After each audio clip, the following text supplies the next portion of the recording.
Bon, ça a l'air d'être bon.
Trop près.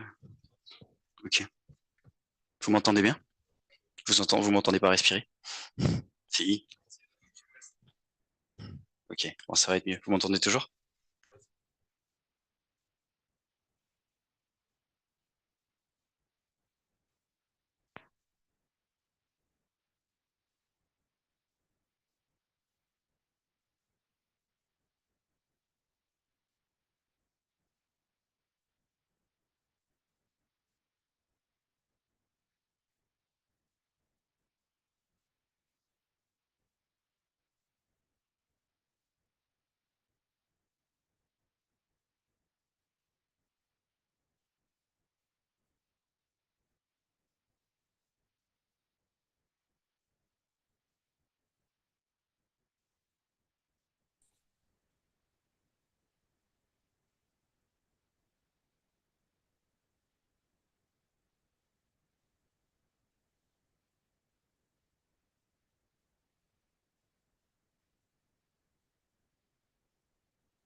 Terme en anglais pour rapporteur, c'est quoi?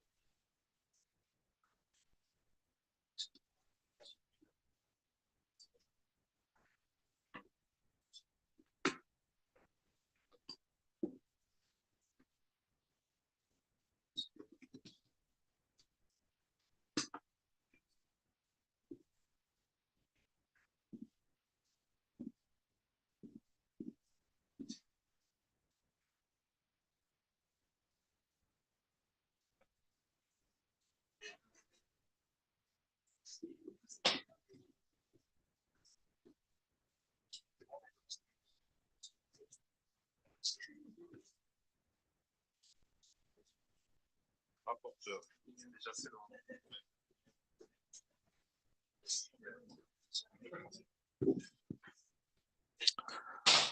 Good morning, everybody. So it's my pleasure to be president of this defense of Sylvain LEDUR. I will be the president. I'm Frédéric Wirtz. I'm a senior researcher, and I'm doing my research at Grenoble University, in the Laboratory of Electrical Engineering. In this jury, we will have Irina Olejnikova, which is professor at the Norwegian University of Science and Technology. We have also Leven van de Velde, that is professor at Ghent University, and we will be the three rapporteurs of this defense. So we have written in detail the manuscript and have written the report about your work. We have in this jury also Pandelis Biskas, which is associated professor at the Aristotle University of Thessaloniki. We have also José María Yusta Loyo, that is associate professor at the University of Zaragoza. We have also Mr. Moulay Idriss El Alawi Faris, that is a doctor and that is working in the Air Liquide company. And we have the two persons that have supervised the work, Simon Kamal, which is chargé de recherche at Mines Paris PSL, and Georges Karionosakis, that is director de recherche at Mines PSL, Mines Paris PSL. So you have 45 minutes to present your work, and after the member of the jury will have a question with you about your work. So the floor is now to you, Mr. Sylvain LEDUR. Thank you very much, Mr. President, for the introduction. Today I'm going to present my PhD thesis titled Optimization of the Flexibility Potential of Industrial Electricity Demand. This PhD was conducted here at the Research Center per se in Sophia Antipolis, supervised by Georges Karionosakis and Simon Kamal. It's also a CIFRE thesis done at Air Liquide under the supervision of Moulay Idriss El Alawi Faris. I will start by introducing the context of this thesis and the objectives, then present the main contribution of this work, and conclude on the results and the perspectives. As you might all know, at any point in time, electricity supply must match the electricity demand. The supply and demand equilibrium is done through the various electricity markets. The electricity is delivered through the grid. And should an imbalance happen for one of the actors, ancillary services exist to restore the equilibrium of the system. This was historically done by conventional generation, as you can see here. But we can ask ourselves the question, what happens when we increase the share of renewable energy? By doing so, we increase the amount of imbalance occurrences, and we reduce the amounts of conventional generation available for balancing services. To palliate that issue, one possibility is to shift part of the balancing responsibility toward the demand side. Here you have the example of an industrial actor providing reserve and an aggregation of residential actors doing the same. In this thesis, we will focus on the industrial part of this. From an industrial actor point of view, we can define the industrial flexibility as the modification of electricity usage to reduce its costs while helping the grid without negatively impacting its overall process. Here you have an example of an industrial process at Air Liquide called the cryogenic air separation that produces industrial gases for a various range of clients. For example, oxygen in hospitals. If we replace this by a more schematic view of the process, we can identify Air Liquide main goals when it comes to industrial flexibility. First, it is to ensure reliable supply to industrial consumer in a variable context. Second, it is to decarbonize the processes through direct renewable power consumption. And finally, the objective is to reduce its costs through optimal electricity purchase and the provision of ancillary services. We can link these main goals to identify challenges when it comes to the operation of our processes. First, there is a difficulty to identify and quantify the flexibility potential of complex industrial processes. There is also uncertainty regarding the ability to power industrial assets with variable renewable sources. And when trying to optimally purchase electricity, there is a financial exposure related to electricity markets. When we look at the state of the art, we observe that the existing literature mainly focuses on residential demand-side flexibility, which is smaller and needs to be aggregated. There is limited research on industrial flexibility, approximately 10 to 15 papers a year in the last 4 years, and before that, not so much. The few existing papers on industrial flexibility do not address the ensemble of challenges identified here, especially when it comes to the difficulty to identify the flexibility potential when we consider complex processes, and the realistic modeling of market participation. To answer these challenges, we have formulated 3 main objectives. The first one is regarding the complexity of the process and the flexibility potential identification. We want to develop a methodology to identify and quantify the flexibility potential of an industrial consumer.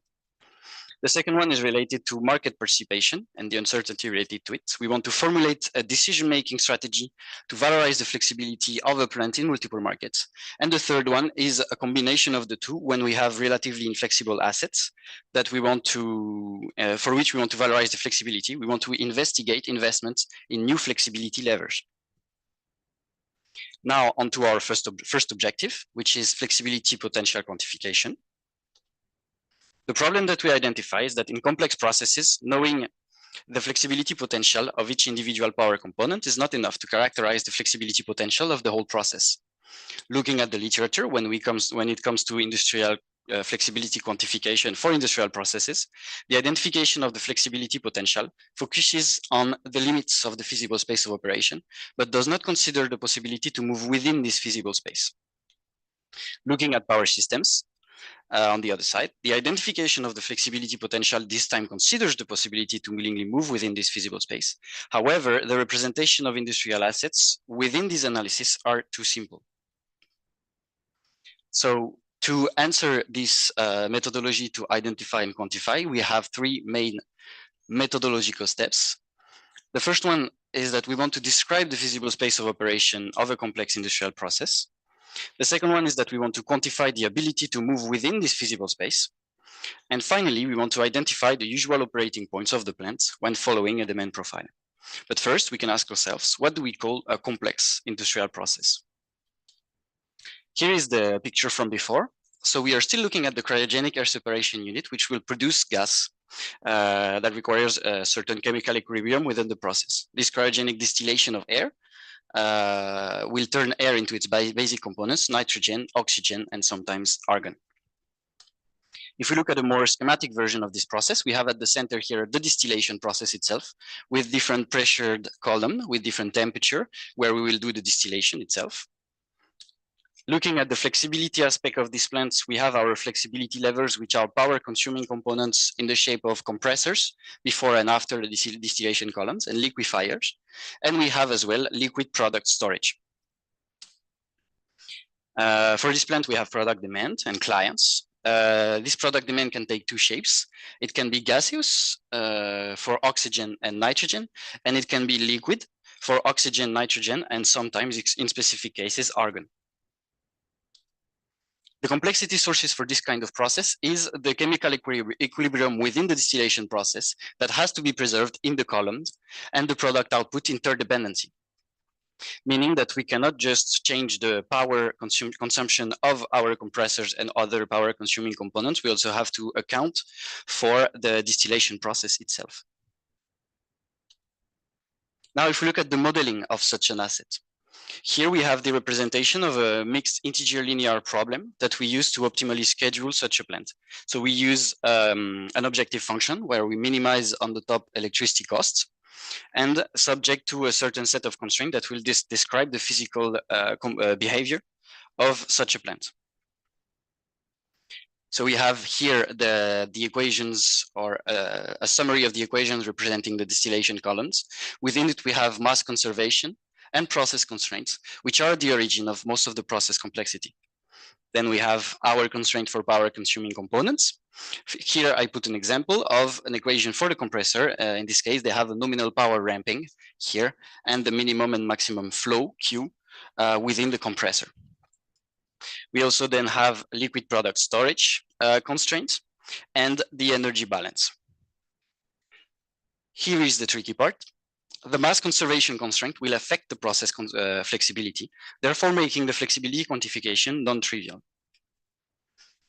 Now, looking at our use case, we consider a very specific use case, a small air separation unit that will receive electricity from the grid, have two liquid product outputs, liquid oxygen and liquid nitrogen, with variable liquid product demand.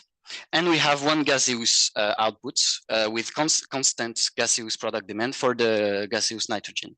We have our flexibility levers, which are electricity consuming components, 3 compressors with a total of 4.5 megawatt theoretical total ramping, and a nominal power plant. The nominal power for the plant, which is 15 megawatt. It's the sum of the the compressors. Now going back to our methodology. Our first step of the methodology was to represent the feasible space of operation. To do that, we want to create a grid of operating points using the min-max output for both products. We will run a one-time step optimization in which we will fix the output values of the plant and check for feasibility. If it's feasible, we put it in the grid. If it's not feasible, then it doesn't appear in the grid. Here you have an example of the result found in the literature, where the authors do a fine representation of the edges of the feasible space, but we have limited information regarding what's happening inside the feasible space. Here is our first result for step 1. We represent the feasible space, as we can see here on the right, with the white square being where we cannot go. And the optimal power bought by the plant for every operating point on the grid. We observe that the minimum and maximum outputs of the plant cannot be obtained for both products at the same time. From that, we go to step 2, which is how do we find the ability to move within the feasible space of operation? To do that, we want to observe power ramping, which is the ability to change power from a given point. So to do that, we run a 2-time step optimization this time to move from one given operating point within the feasible space to another within the feasible space, and we check for feasibility. If it's feasible, we check the power difference between the 2 points. We keep the move with the maximum power difference in each direction, and for each operating point, we have our maximum power ramping. We observe that it varies within the feasible space.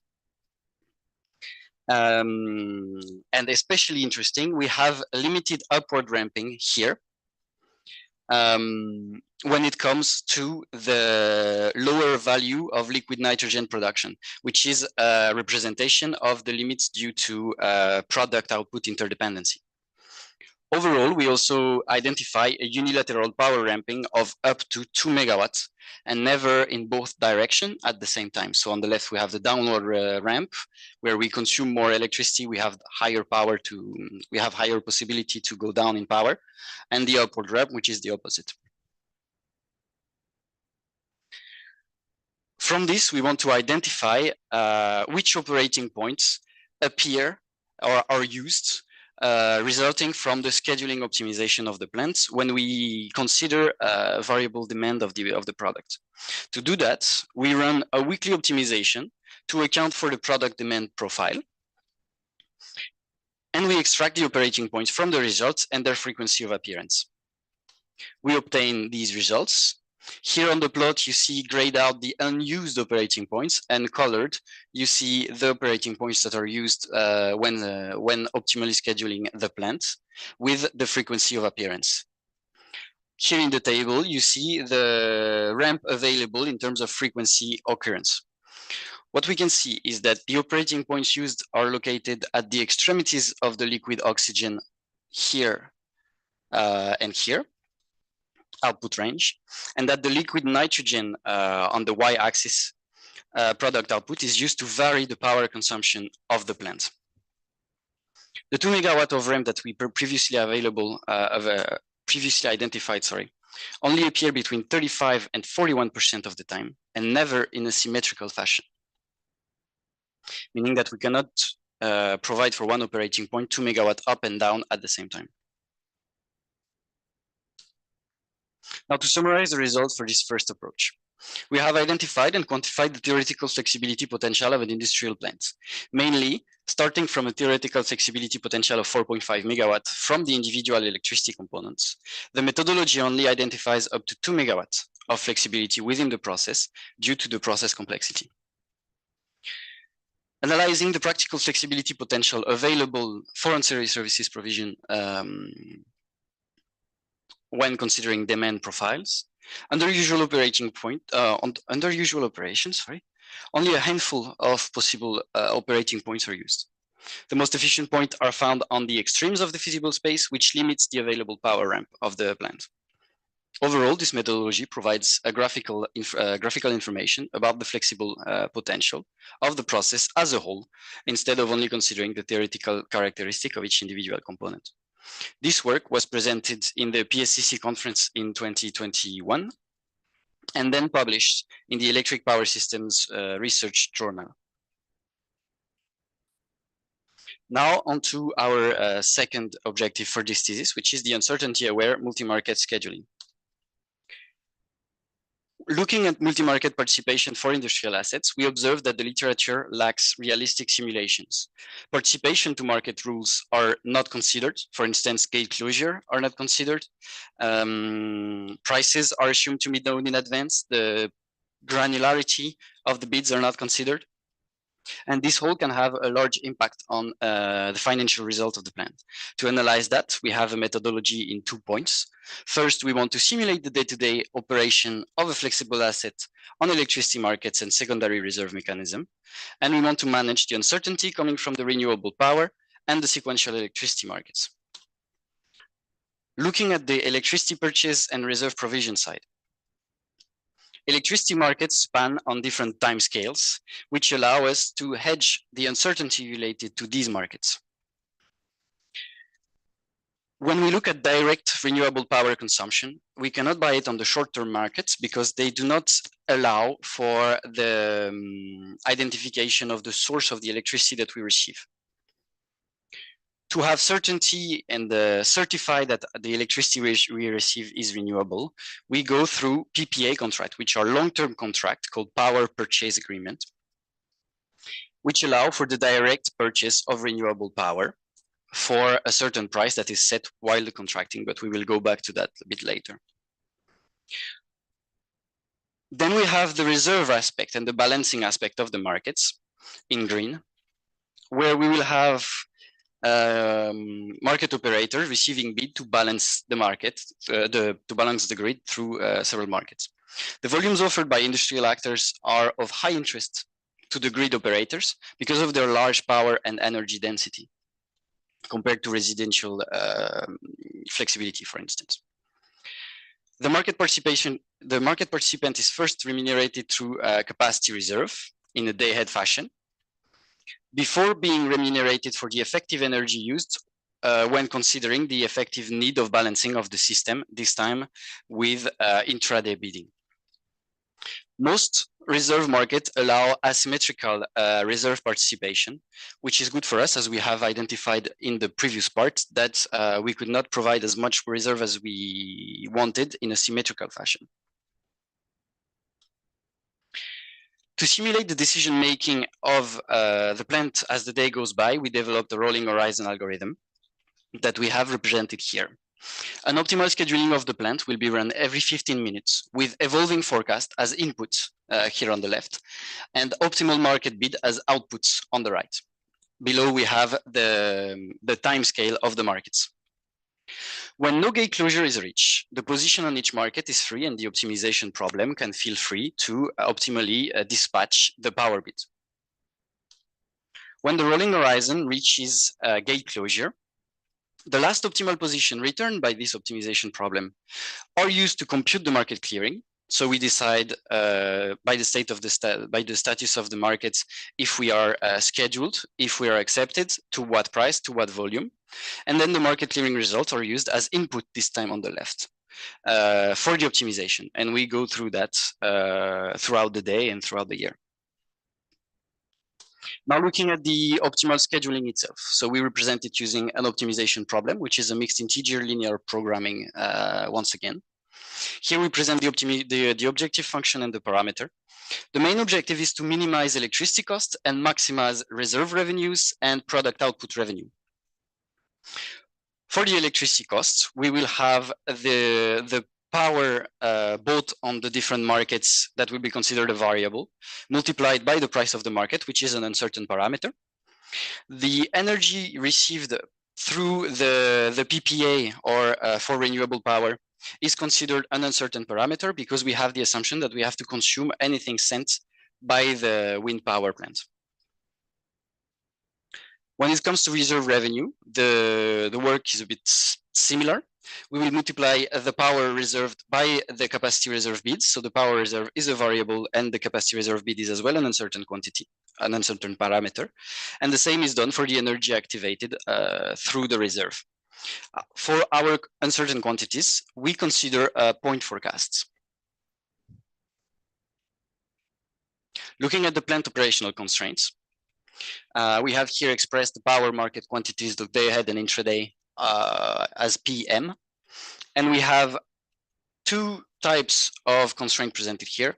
First, the minimum and maximum power consumption of the plant, and the minimum, the maximum up and down ramp authorized by the plant.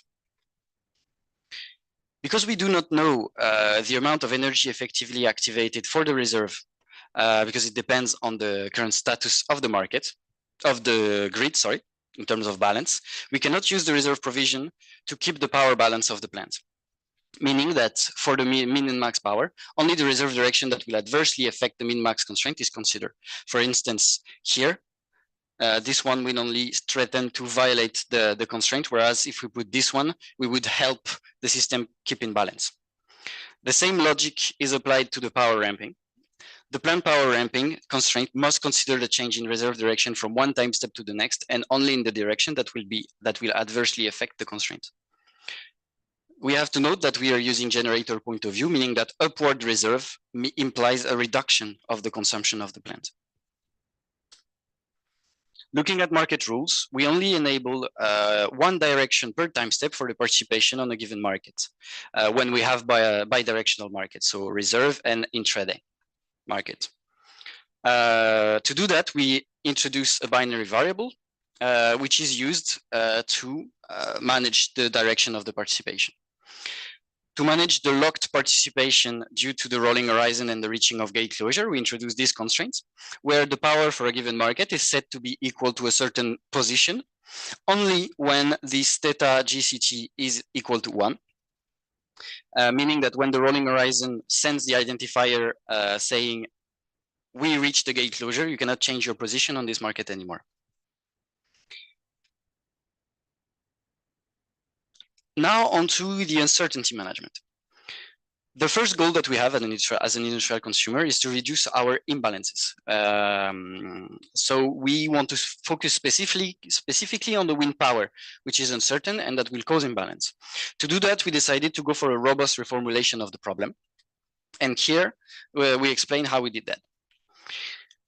Before we had the point forecast for the PPA here. We now have a box uncertainty set, meaning that our power shift from the PPA will be comprised between these two minimum and maximum values. The objective of the robust optimization is to find the optimal solution against the worst case realization of the uncertain parameters. Here we have our previous maximum power consumed by the plant constraint. And we have our robust reformulation of this constraint, where essentially what we do is that we put an optimization problem within the constraint, which cannot be solved as it is, so we have to simplify it. Because we only have one uncertain parameter for these constraints, we can reformulate it because actually the result of the optimization problem, the maximization here, is quite straightforward. It's the maximum value of that the PPA can take. We can do that for every constraint containing the PPA parameter, and we end up with the robust reformulation. Now, onto our use case. For this part of the work, we decided to consider electrolysis and green hydrogen production. The goal of this study is to reduce the cost of production of green hydrogen, which is very high due to electricity prices, through reserve provision. We will receive our wind power through the PPA contract that we mentioned before. And this PPA contract, in terms of price, is indexed at 80% of the day-ahead market price and capped to predefined limit to protect both the producer of the electricity and the consumer of the electricity, us. We have to consume everything that they send, and we have uncertainty on the production of the wind power, which is why we have a premium on the price, and we buy it at 80% of the day-ahead market price.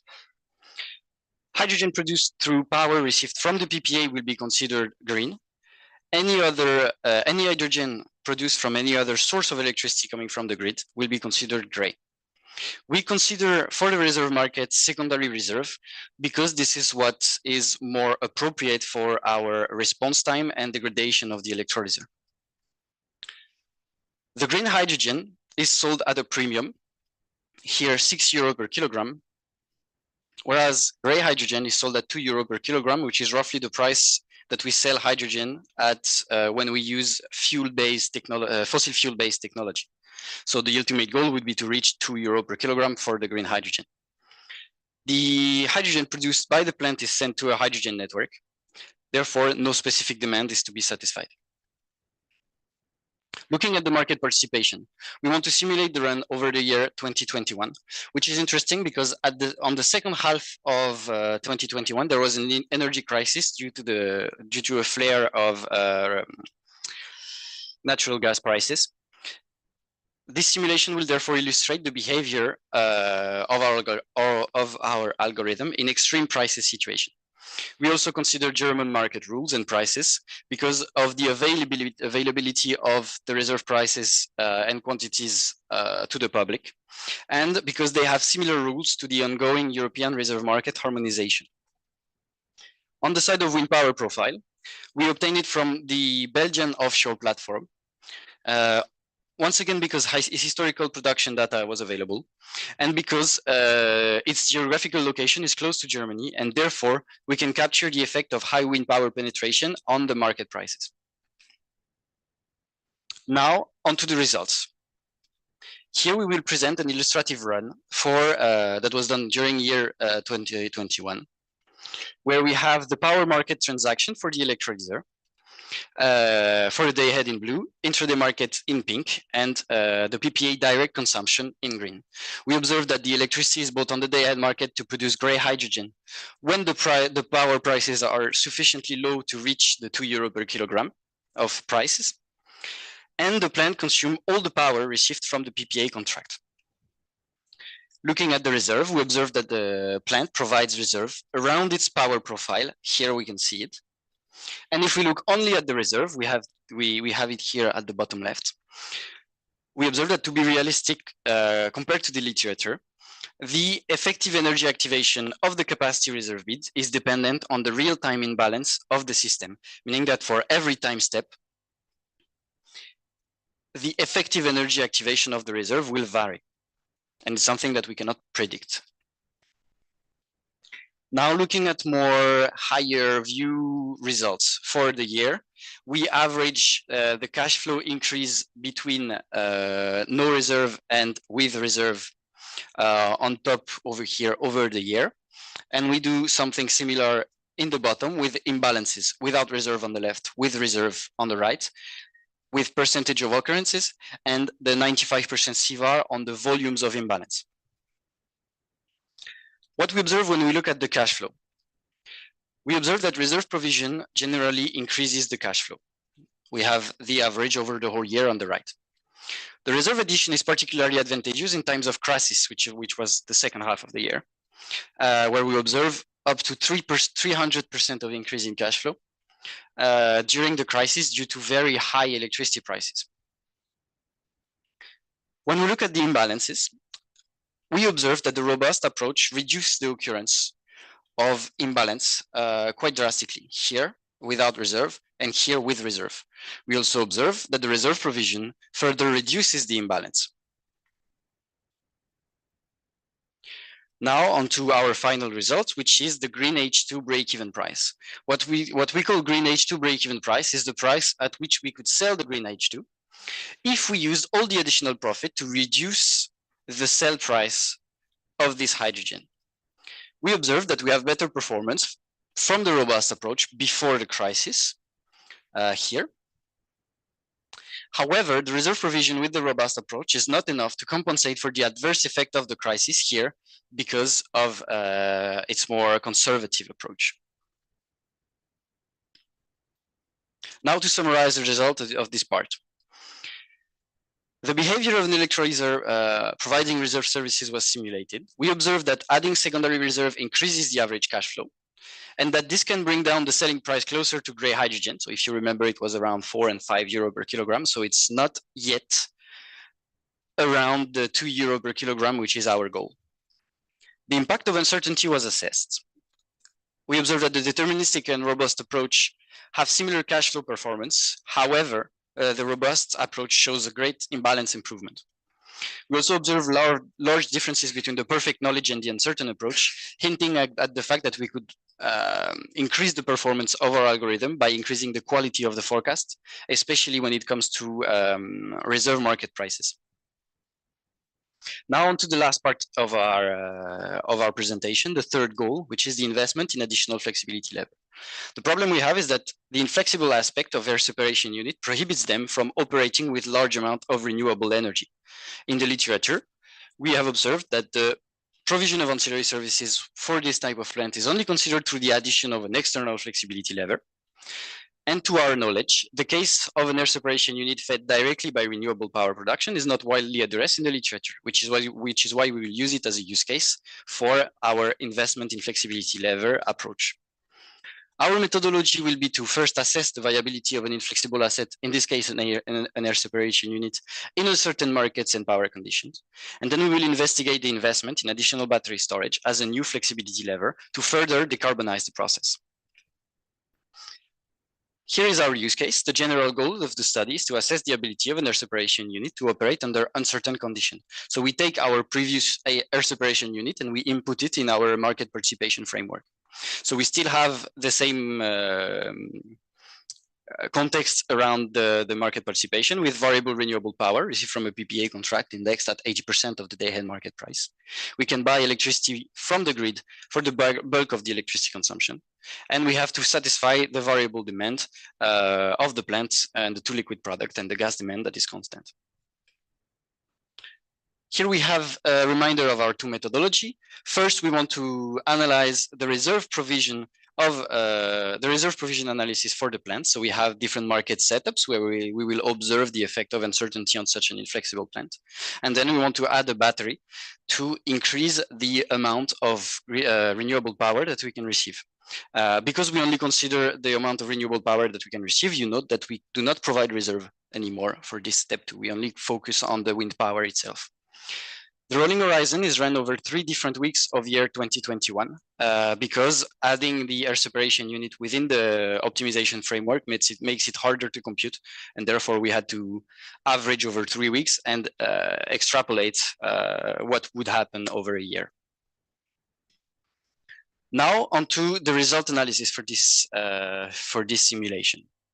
Here we have the average electricity costs of the average electricity cost for the plant for various amounts of reserve provided on the x-axis, and below the imbalance occurrences and the imbalance average volume with the 95% CVAR again for once again various amount of reserve produced. And the various color are our various strategy depending on the market participation and the uncertainty. We observe that without any wind power, the reserve provision presents an economical interest up to 2 megawatts. When we start providing 3 megawatts, the optimization problem cannot effectively manage the fact that our plant cannot go up more than 2 megawatts, and therefore we have an increase in cost and an increase in imbalance. Which is also the second point. Imbalance never occur, or very rarely, up to 2 megawatts of reserve, but more frequently at 3 megawatts. This is in line with what we find in the first part of the work, where we identified up to 2 megawatts of reserve for a plant, and not 3. When we add wind power and intraday markets, we observe that this overall reduces electricity costs, because we have electricity that is less expensive, and we can additionally reduce the cost on the intraday market. However, intraday market addition increases the amount of imbalance, which we can see when we compare with and without intraday on the plot. The deterministic approach presents a higher cost reduction, which we see here with the red square. However, we drastically increase the imbalances. We see that for no reserve, we are up to 27% imbalance, which is enormous. The robust approach, however, reduces the imbalance occurrences, and the addition of reserve further reduce the imbalance, as we saw before in the objective 2. However, what we can observe is that air separation unit has difficulty handling variable renewable power on its own. To help with that, we will consider the addition of a battery. Here you have the optimization constraint for the battery. So we have the market constraints, the storage for the battery constraints, the direction we only allow charge or discharge every time step with the binary variable, and we have introduced a cycling constraints on the energy usable by the battery over the day. Because the optimization do not see what happened before in the day, we have to handle it in the rolling horizon algorithm, and therefore which is why we input here this quantity of energy, which is the remaining energy for the day, to the battery, considering what we used before, obtained from the rolling horizon. We observed that doing so without any restriction on the usage of the battery will operate on the markets to catch the spread of prices between the markets, generate a profit, but do not have electricity enough to actually balance the plants, which was why we added it in the first place. This is why we introduced this restricted battery management strategy, where the optimization problem cannot plan battery usage more than 6 hours ahead, which is the same as the intraday market participation. Therefore, it can only be used as a balancing tool without any day-ahead market bids. One specific point, the results are presented through a sensitivity analysis, and we consider only a 2-hour battery system, meaning that our batteries are dimensioned so that they can charge fully or discharge fully in 2 hours, which is why all the quantity for the batteries will be expressed in megawatt hour without explaining the power output, the maximum power output of the battery. Looking at the results. Here we have the average cost reduction when we oppose it to a no battery case for various with power nominal size. And below we have the imbalance occurrences with the same setup. And the colors are the different battery size. We observe that adding a battery always reduces the costs. Note that we do not consider the investment aspect at this stage. Without intraday market participation and without any restriction on the participation of the battery brings large electricity cost reduction, but do not improve the imbalance management. In some cases, it even worsens it. Adding restriction, we effectively reduce the imbalances, but we drastically reduce the cost reduction. To palliate that, we decided to add the intraday. If you remember before, the intraday was worsening the situation in terms of imbalance. We decided to combine it with the battery addition with the hope that the battery would reduce the imbalance and the intraday would increase the cost reduction, which is what happened. We can see here that for the average cost reduction, it is higher when we add the intraday, and we keep our imbalance reduction. Now on to the investment aspect. The objective is to make the project of investing in a battery viable. To do that, we have to know 2 things. The capex of the battery, which is the the investment price, the cost of the battery itself, and the expected cash flow of the battery, how much money we will generate with it to refund the battery. The thing is that in the literature, the capex for such kind of battery varies quite a lot depending on the source that we look at. Which is why we decided to not include it in our computations. We observed, however, that it rarely goes below 400 euro per kilowatt hour. What we did is that we considered a metric called discounted cash flow, where we take all the expected revenues over the lifetime of the battery, and we account for the future value of money, meaning that future cash flow will have a lesser value in 5 years than now. How we can interpret this discounted cash flow is note that we also normalize it by the battery size, which is why it is expressed in euro per kilowatt hour of battery. This discounted cash flow can be interpreted as the maximum capex that we can afford to invest in a battery if we want to have a viable project. When we look at the DCF for the restricted and the restricted intraday with intraday management of the battery, we can observe that the intraday market participation is likely to be necessary for the investment to be viable. When we don't have any intraday, we observe that all the discounted cash flows are, most of them, except one, are lower than 400 euro per kilowatt hour. When we look at this discounted cash flow only, the best investment is always the smaller battery. However, if we want to combine it with the cases where we have imbalance occurrences that are lower than 2% of imbalance, we obtain this table. We have varied the discount rate when it comes to investment. It depends on the amount of debt that you put into your investment, so it gives a broader view. We observe that we only have 6 scenarios that have imbalance occurrence lower than 2, the best one being 5 megawatt PPA with a 2 megawatt hour battery. That brings us, if we keep the 8% that we had on the plot, 700 euro per kilowatt hour for the discounted cash flow. We also observe that only one scenario reaches lower than 1% imbalances, which is the lower amount of of wind power with the higher sized battery at the DCF of 547 euro per kilowatt hour. Now, to conclude on this part, the viability of an air separation unit in a certain market and power condition was assessed. We observed that the air separation unit has limitation in terms of reserve provision, which are consistent with the result obtained in the flexibility quantification approach. The air separation unit cannot handle variable wind power on its own. When we look at potential investment in additional battery storage, the battery needs restrictions on decision lead time to effectively be used as a balancing tool. The intraday market participation is made viable by the addition of the battery. And we have 6 scenarios that show less than 2% imbalance occurrences, but only 1 that show less than 1%. Now to conclude on the result obtained in this thesis, the contribution and the perspective. Regarding the flexibility identification and quantification methodology, we propose the methodology to simply and graphically represent the flexibility potential of a complex industrial process, accounting for this process as a whole. The effect of process complexity within an air separation units on process flexibility were observed.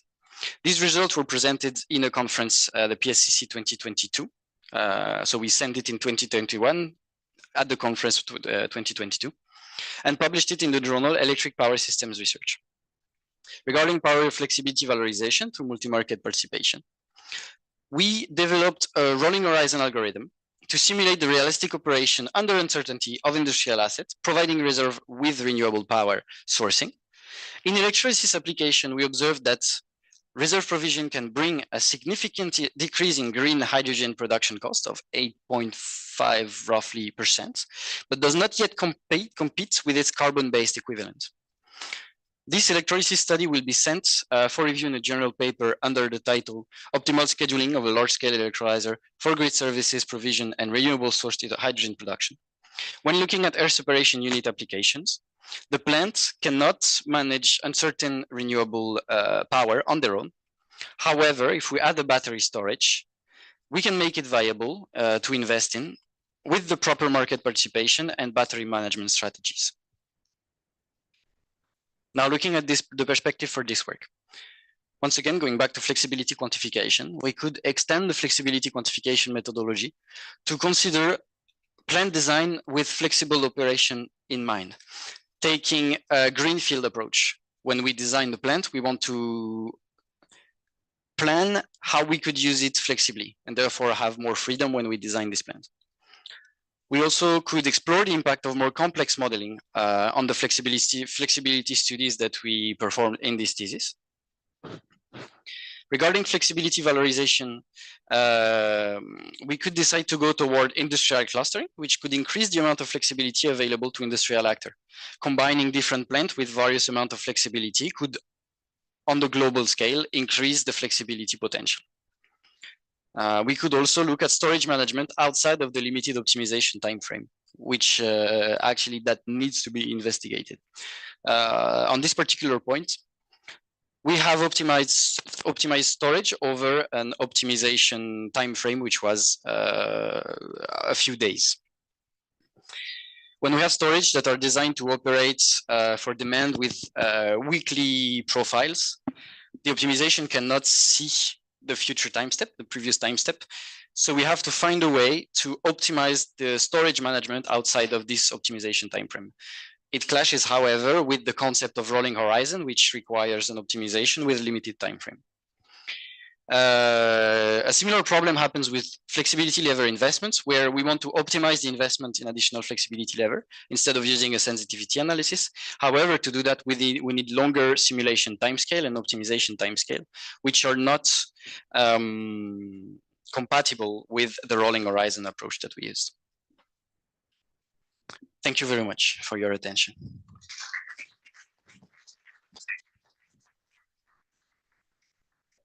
Thank you a lot, Mr.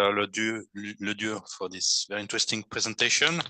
I give now the floor to the first rapporteur, that is Mrs. Irina Olejnikova from the Norwegian University of Science and Technology. Irina, the floor is to you. Yes, thank you very much. Yes, first of all, I would like to thank you, Sylvain, for very good presentation and really hard work. Yes, it was very interesting to read, and also it was very interesting to follow your presentation. I like also the slide organization when you focus on, let's say, the most important outcomes of your work. Also, the mathematical apparatus is quite clear, well-defined, and presented with the good results.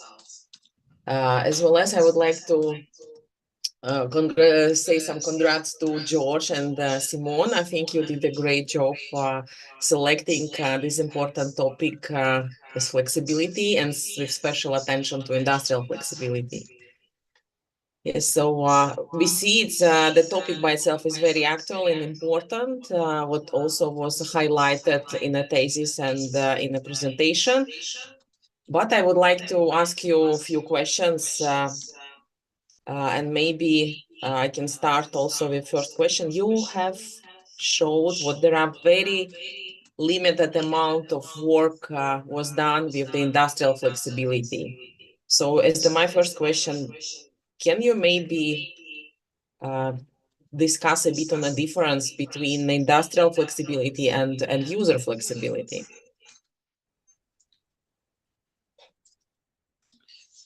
Yes, thank you very much, and thank you for your question. So looking at the literature and the differences between industrial flexibility and residential flexibility, the volumes are not the same. The usage are not the same. And therefore the need and the tools that we need to develop to operate it is not the same.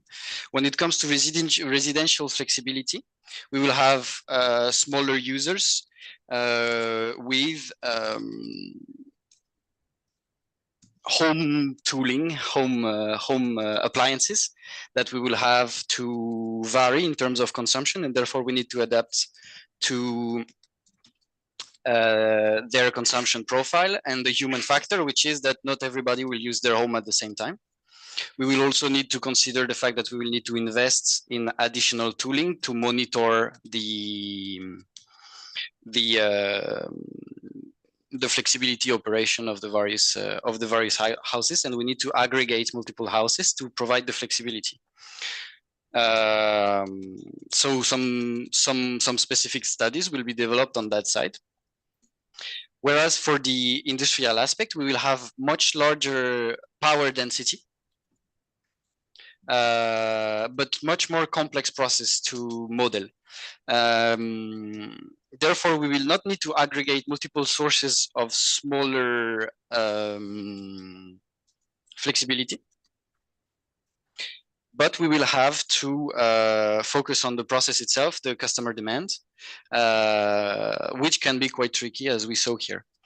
So the approach of both are not the same. Now, why we have more residential flexibility studies than industrial flexibility studies? My opinion is that historically we operated the plant in some fashion, and the electricity markets were not designed to operate this kind of assets, which are usually smaller than conventional power plants. Whereas residential actors would always have to be aggregated. There is the idea that we do not need to aggregate industrial flexibility, and therefore we can leave it to the industrial actor itself. But for that, we need to have an interest from the industrial actor to go out of his way to operate flexibly the plant. In terms of efficiency of the plants, usually they are designed to operate at a specific operating point. And this required some kind of evolution of the markets, which are only starting to happen now. I think for the residential flexibility, it was more easy to apply in the market, given the fact that it has to be aggregated anyhow. And therefore, it was easier to participate on the electricity market. But then again, residential flexibility is not really my, let's say, point of focus. So I would need to go and check exactly how it works for the aggregation of residential flexibility. Thank you. So my next question is also connected to that. You have talked about the industry needs and how to identify flexibility, how to make it beneficial for industry, but at the same time, you have part related to electricity market and to energy price. Can you summarize? So who could benefit from flexibility? That's actually the beauty of it, because in a perfect world, everybody would benefit from it. The idea is that so the grid needs it. We have more imbalance that are coming, and we have lesser lever to operate it. So the grid needs the flexibility that can be found on the demand side, and we have identified a few of the advantages of doing this with the industry. The fact that this is done through a market which allows for additional profit to be made is obviously interesting for the industry.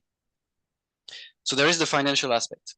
There is also the fact that industrial flexibility itself does not have to be applied directly to the market, but it can be done, as we have seen here, through direct renewable power consumption. So this direct renewable power consumption will have a necessary uncertainty management that will not have to be handled by the grid or the power generator. So we shift part of this balancing responsibility and the necessary changes in power consumption that would have to be made through the grid by doing it directly through the plant. So that's an advantage for the grid, and for the processes, for the industrial processes, it's a good way to decarbonize the process, which is something that is the priority for many large industrial consumers. Okay, yes. Thank you. My next question is related to methodology. So can you maybe say how you can reuse it? I don't know what could be the best word for it. We have different industrial processes, and probably flexibility can be found also in another type of industries. Can you reuse your methodology to identify flexibility in other industries? Maybe it could be, I don't know, like wood factories or like milk factories, and I don't know, some other examples. Yes. That was one of our goal, to make it as general as possible.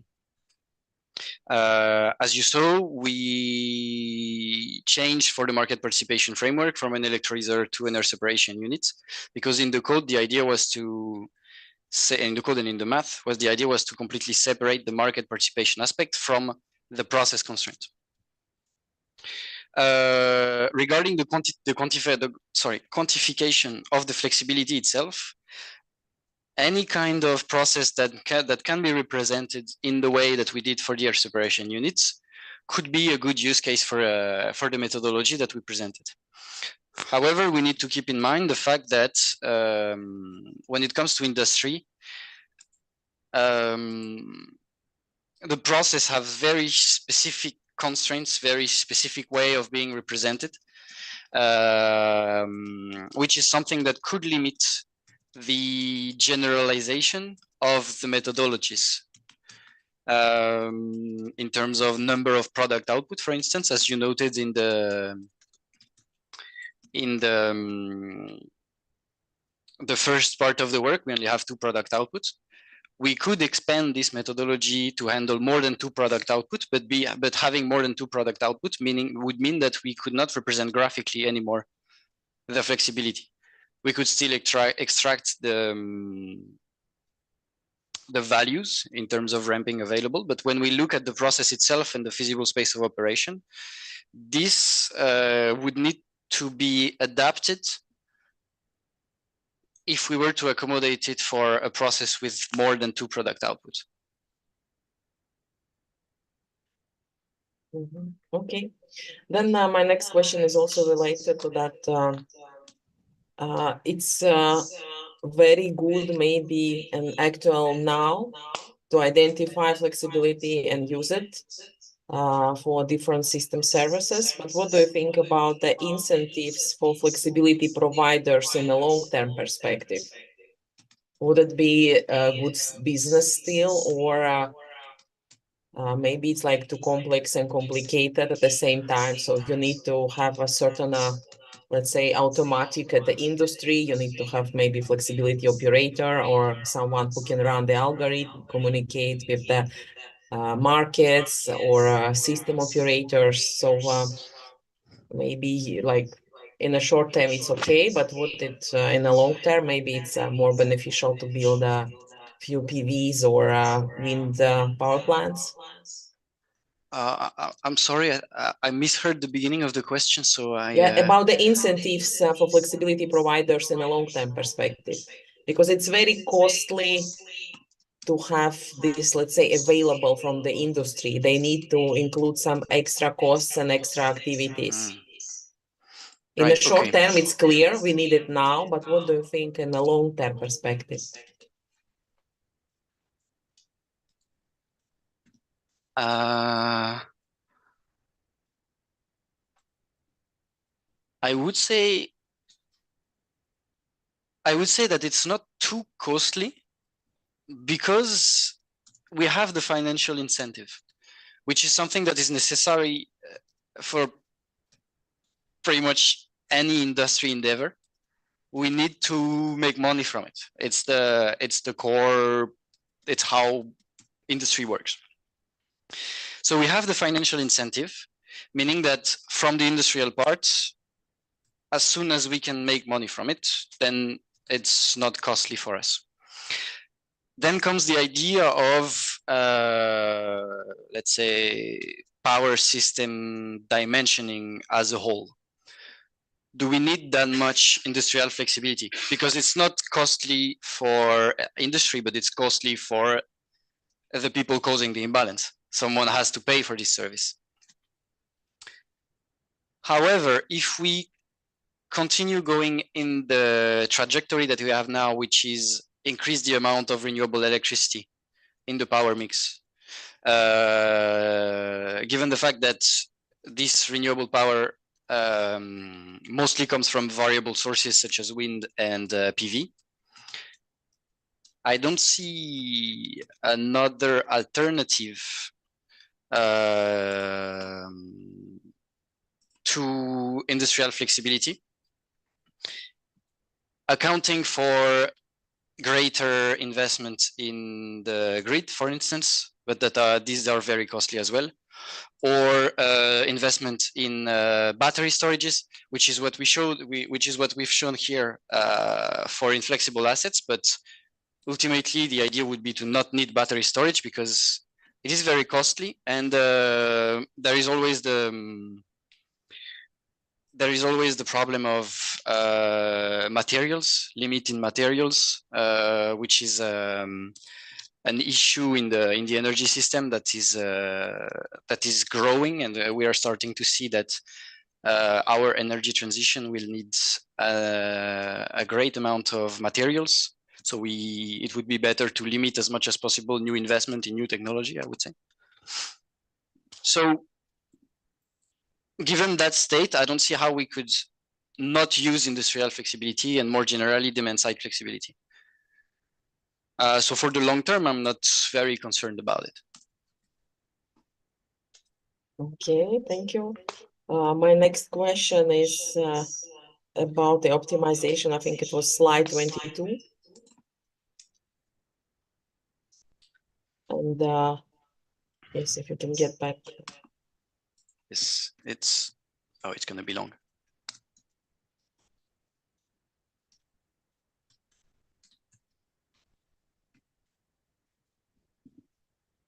Yes. Yes. When you were presenting, you were saying like weekly optimization. Yes.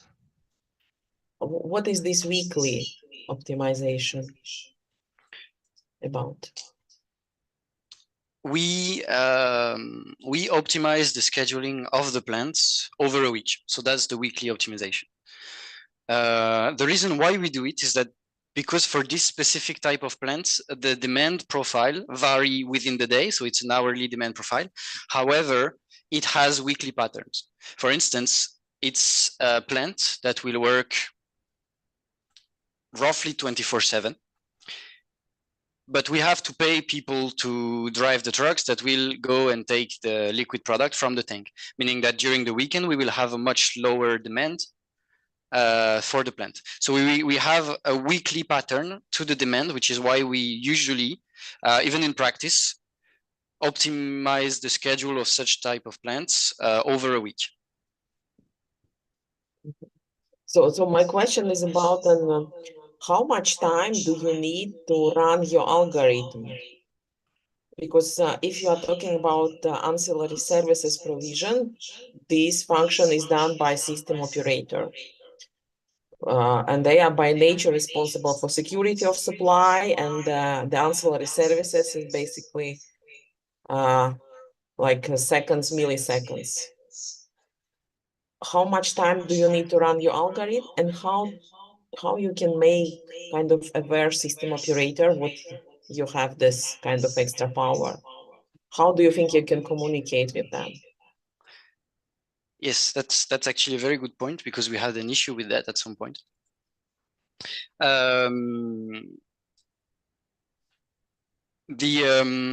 So for the time of the algorithm itself, it depends on the process. The electrolyzer is essentially a linear relationship between the power consumed and the product output. So it's very fast. I think the optimization itself for one period was 2 seconds. So it's very fast. But still you need to increase and decrease power. Okay, so you run the algorithm, then you need to decrease or increase power accordingly. So Yes. the next is you need to pass, let's say, this information. You need to make them available to TSO. Yes. As a matter of fact, we optimize the bidding, so we would have to send the bid. Yes. The power consuming management for this kind of reserve would actually be handled by the TSO. So we essentially plug them into the process, and they themselves operate it. So it's quite automatic. In terms of time frame, it's a 15-minute period, and we have a gate closure for the energy. So the smaller, the closest one to effective energy delivery, which I think is 25 minutes ahead. So we would have, if we take some kind of margin, 15 minutes to send the bids and for the plant to operate. So the 2-second optimization would actually be acceptable. When it comes to modeling air separation units, it begins to be more tricky, because I think the optimization problem itself took around 1 minute, I would say, or 30 seconds. So it's longer already. The problem that we have for the air separation unit, it's not something that I talked about too much in the presentation, but the model that we use for the air separation unit is a simplified one, because it would have taken quite a lot of time during the thesis to actually replicate the linear model that is used internally to Air Liquide for our purposes. So we used a simpler model. If we were to apply this to the more complex model, then it would take a lot of time. I did not write because I don't have the model at my disposal, but when we optimally schedule the plant for over a week, so it's a bit longer than the optimization, it would take something like between 15 and 30 minutes, I think, to optimally schedule the plant. So this might be an issue. Then again, we are considering here now that we are launching the optimization every 15 minutes. It is realistic for our purposes, which was to see the evolving of the forecast, should we do them by ourselves. However, in practice, we would most likely buy the forecasts.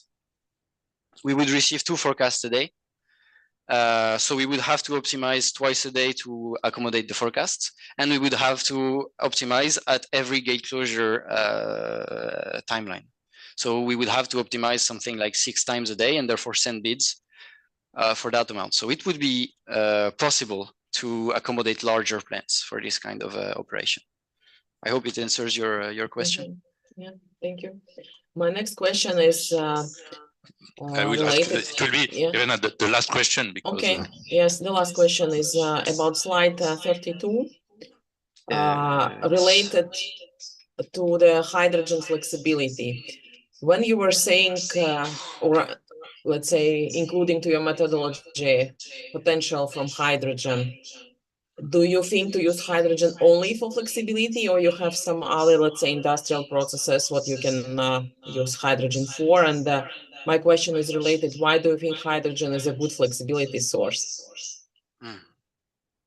Right.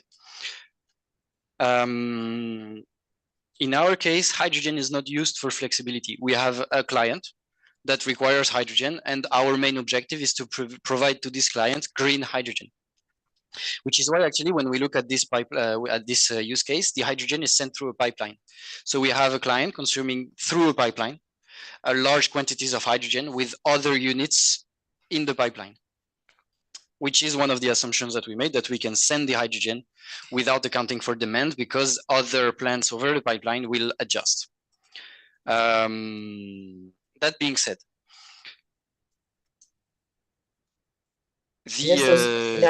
so this was like an extra option. They were interested. Okay, we have hydrogen electrolyzer, then we can use it also for flexibility, or what was the kind of the idea? Yes, that's pretty much it. Yes. So the idea was to limit the cost as much as possible. As you see here, the hydrogen is sold at a premium, meaning that we have to have clients willing to pay a higher price for a product that is certified green. In the perfect world where we would only produce green hydrogen, and this perfect world is supposed to happen in the next 30 years if we are sticking to the plan, we would sell the hydrogen at a price that is the same as the one that we receive from the gray hydrogen. To do that, we need to find ways to reduce the cost of electricity. One of the way is through PPA contracting, where we handle the uncertainty of the wind power producer, and they sell us the electricity at a discount. The second way is to receive remuneration for flexibility provision. So that's the way it was, the use case was built for this plant. We want to produce green hydrogen, so we will negotiate a wind power contract, and then we will generate additional profit to reduce ultimately the costs of production of hydrogen. Okay, thank you. Yes, because I think you have also mentioned the degradation, and it's very important. We see hydrogen as the flexible source, but the degradation, the level of degradation is very high using it in a flexible way, especially for system services. So it's not that easy like we believe. But in general, I really like what you have included, this assessment and use case. Yeah, very interesting thesis and study, but I have to wrap up. So thank you, and I can pass floor to the next speaker. Thank you. Thank you very much. Thank you a lot, Irina. I give now the floor to Lieven van de Veld from Professor at the Ghent University, again for a discussion of 15 minutes, please. Okay, thank you, Mr. Chairman. Yeah, congratulations for a very nice presentation. It was a very good overview of your work, and also appreciate your work itself. I think it's a very good combination between detailed technical modeling with respect to flexibility, and also, on the other hand, also a very good modeling taking into account the details of the different markets. I liked it a lot. Nevertheless, I have some questions, of course. So maybe you can go to slide number 5, if possible, where you introduced the imbalance. Yes. At the very let's see, early this one. If I recall it well, you said, okay, there is always, there should be a balance between supply and demand, and if there is some deviation from that, then the ancillary services, restore that equilibrium. But as I also mentioned in my report, there is even a step before that. So electrically spoken, so every watt that is absorbed from the grid has to be injected at the same moment in the grid. And so if we neglect the losses, purely electrically spoken, there is always an imbalance. But so what happens is, if, for instance, a generator has to shut down all of a sudden, and so there will be a kind of imbalance, and then indeed FCR will start to run, and so on and so on. So, but what happens between? Because electrically spoken, as I said, there is always a balance. So it was not clear in your text what happens between the first instance of the incident or the imbalance, and then the process of the different ancillary services.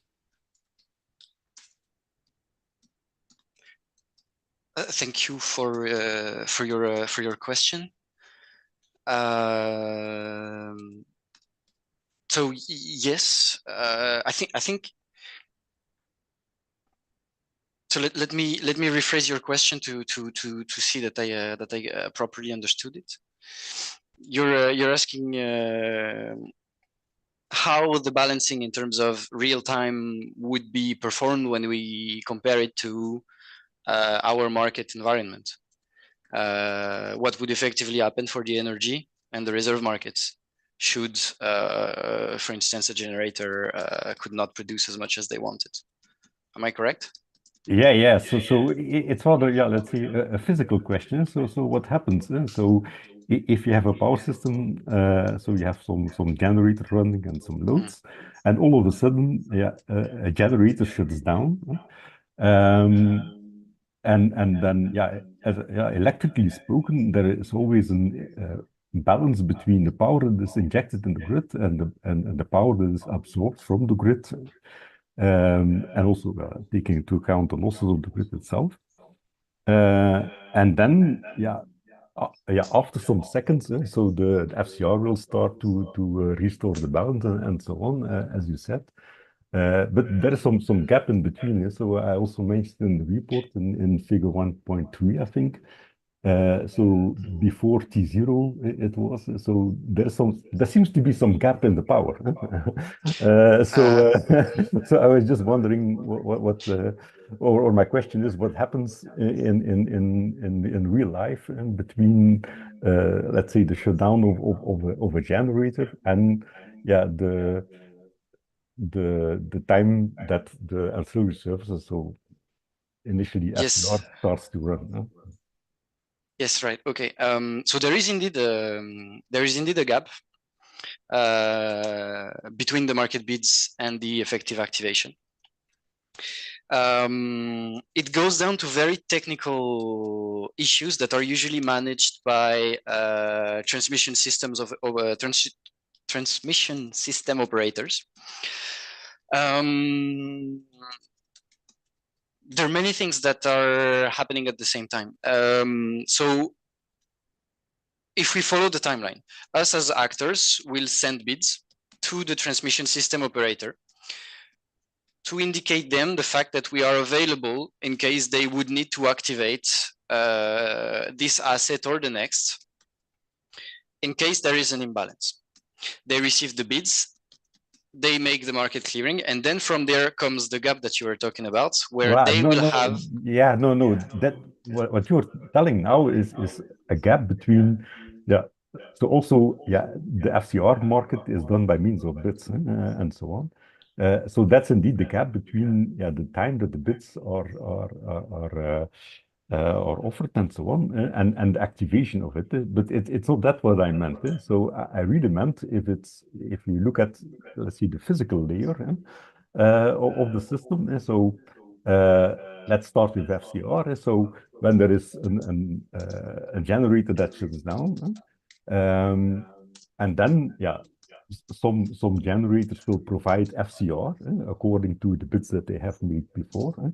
And then automatically, so when frequency drops, automatically that FCR is activated. So there is no market that intervenes at that instant of time. So it's an automatic activation of the FCR in order to restore the balance. So the question is, what balance is restored when FCR is activated?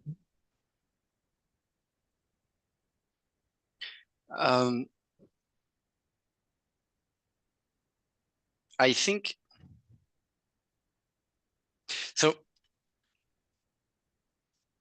Going back to our timeline. So we have what you said. We have our bids before, but that's prior the moment of balancing, right? So that's just so that the TSO has an idea of the flexibility levers that they have at their disposal if there is an imbalance. Then there is time T when we have an imbalance. Let's say we are considering Europe. So we have the TSO that has to manage the balance at the scale of the country. The bids are done at the scale of the country as well.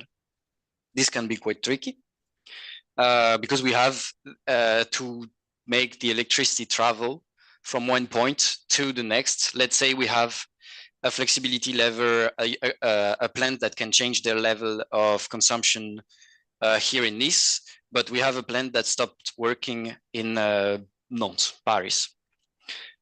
Most likely what the TSO would do, and we would need to go and see someone working at the TSO for the very specific technical details, but my understanding is that they would activate a plant closer to it. But that's completely transparent for us. Now, what they would do is that when there is a plant that that cannot produce as much as they want, or trip, which means that they would completely shut down, we would have various time scale of response for the reserve provision used to maintain the frequency. What happens when this plant trips? The frequency, if it's a generation plant, then the frequency would drop of the system. We would observe a drop of the frequency. The idea of FCR is to automatically, as you said, activate something that would generate power to the grid to restore this frequency. Then we have more technical issues regarding the inertia of the system, the fact that if it trips, it will take some time to go down, which is dependent on the inertia of the system, which is dependent on the amount of rotating units that we have, such as compressor or turbines. All these technicalities make it harder or easier for us to respond to an imbalance on the system. That's where FCR enters in play. But FCR, being very fast, is not designed to hold very long. I believe it's, on the top of my head, I would say a maximum of 30 seconds of activation for the FCR. This gives us the time to go toward the secondary reserve, which will take longer to go up, to ramp up, have a higher time scale, but will in the end reach the same level as the FCR did. So it's a following, it's a sequential series of action from the TSO. On the physical aspect, meaning that they will send the signal to the flexibility lever to operate. So we have the FCR at the beginning that will react very quickly, but on a very small time scale. And then we have the secondary reserve, and then after that again the tertiary reserve. That's how the actual physical response would be. This is all handled by the TSO. Now, how they do it exactly, I'm afraid I don't know. I know that they do it on a very small time scale. For instance, the secondary reserve, I think they optimized every 4 seconds. So they send the signal every 4 seconds to their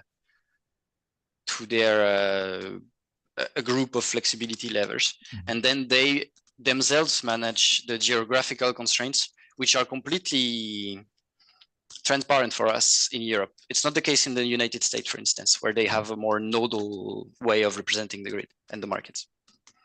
I hope it answers the question. Yeah, indeed. Well, you mentioned indeed the physical process that is behind it. And so you mentioned the inertia, and this is indeed so the rotating inertia from directly connected synchronous machines. They fill the gap between the very first instance and the FCR that is starting. And so indeed, and it was that what I was missing a little bit in your text. So that first step, but I think it will be more and more important, because if we turn from, let's say, a classical power system with a lot of directly coupled inertia, in some countries it already exists, that there will be also some markets for providing that synthetic inertia. And it's even faster than FCR. So maybe in the future, and so instead of looking at FCR as the first step in ancillary services, in the near future, we will have to look at even faster services to mimic the behavior of directly coupled synchronous machines. So that was actually my point, so that maybe in the future it should be even faster than or a faster reaction than FCR. Well, it was already also mentioned by the first rapporteur about possibly negative impacts. So you mentioned it on slide 7. The provision of flexibility and ancillary services. So here you say without negatively impacting the process, but there might be some negative impacts by providing ancillary services, or by control for flexibility services, for instance, on degradation of electrolyzers, but also from all kind of processes, also electromechanical processes, mechanical loads and so on, and so that need more maintenance or that lead to lifetime reductions and so on. So would it be possible to take this into account? So I think you cannot avoid some negative aspects or some negative impacts by fast control of some devices. So how could you include this aspect? Yes, that's a very good point. It's actually something that we considered at the very beginning of the thesis when we decided what the global direction we were to take. If you noticed in the thesis, we focused mainly on the market aspects, the optimal scheduling, the reduction of the uncertainties. What was not investigated in depth is the fine modeling of processes, which is, in other words, what you were mentioning, how mechanical failure would happen more often if we were to use the components in a more dynamic way. What would happen if we were to operate our battery or our electrolyzer in a dynamic way in terms of degradation? We tried to look at it to a certain extent. For instance, this is a reason why we went for the secondary reserve instead of the primary frequency reserve FCR for the electrolyzer. Yeah. But going in depth in the modeling of the process would have required quite a lot of time, quite a lot of effort, and quite a lot of information coming from the people actually operating the plants, and the knowledge of the process. It turns out that we can model in-depth version of the processes. However, when it comes to flexible operation, we usually have a limited amount of information, simply because it was never done before. Because we never had to dynamically operate an air separation unit, for instance, we do not know for sure what would happen should we do it. So there is additional studies that need to be done there. The aim of this work was to say, if we were to do it, given the information that we have now, it would be interesting or not.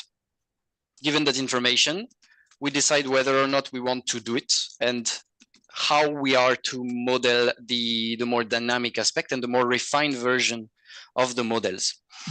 That could be integrated, but not on the, let's say, operational timescale that we had now.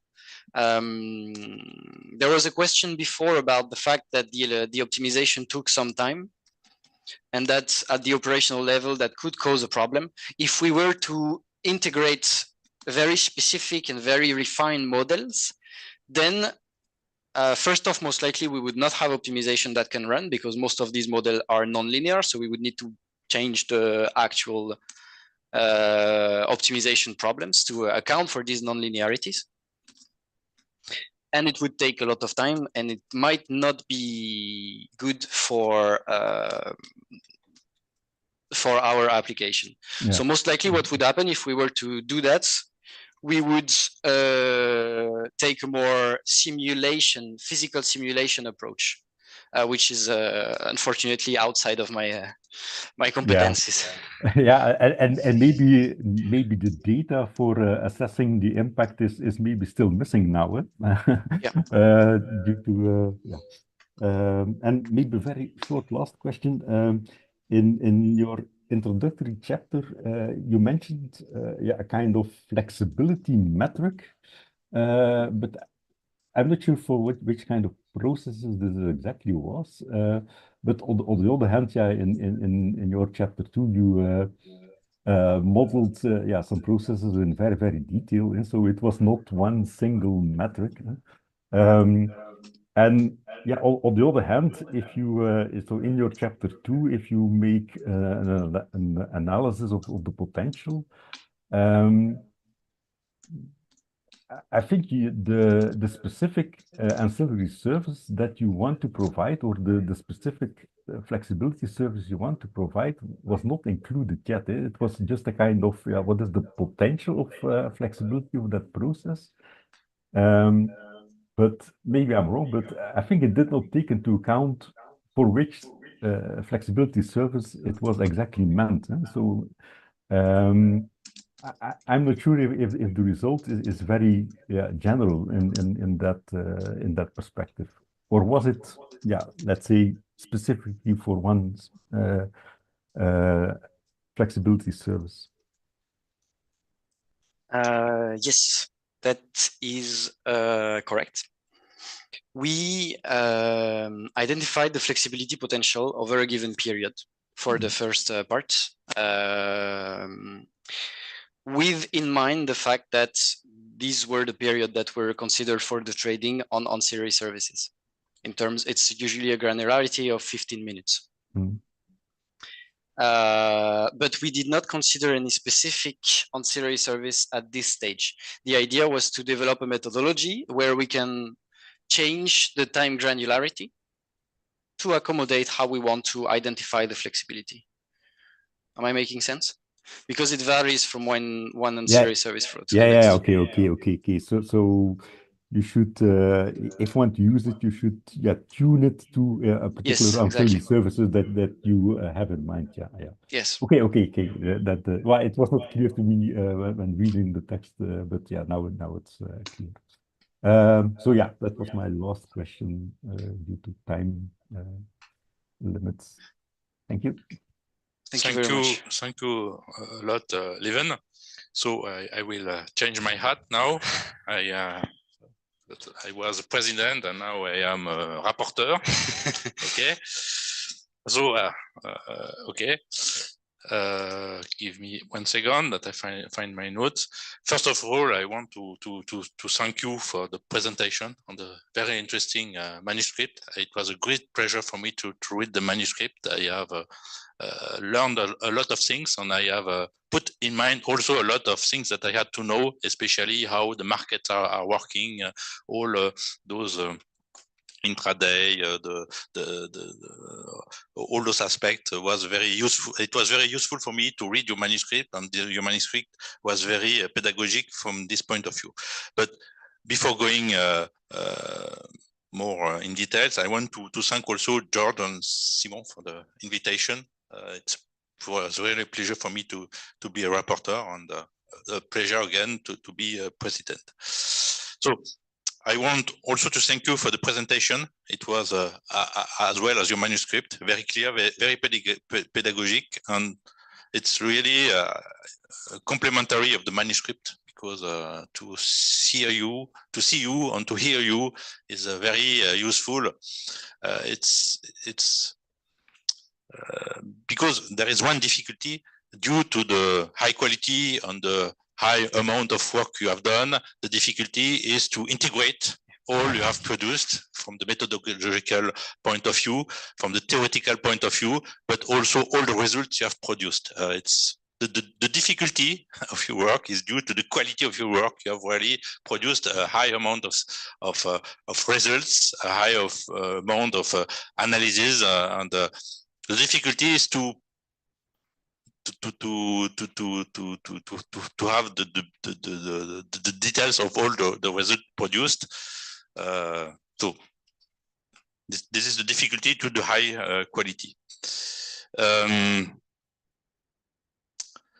Maybe we can discuss a little bit about the defense. Can you go back to slide 33?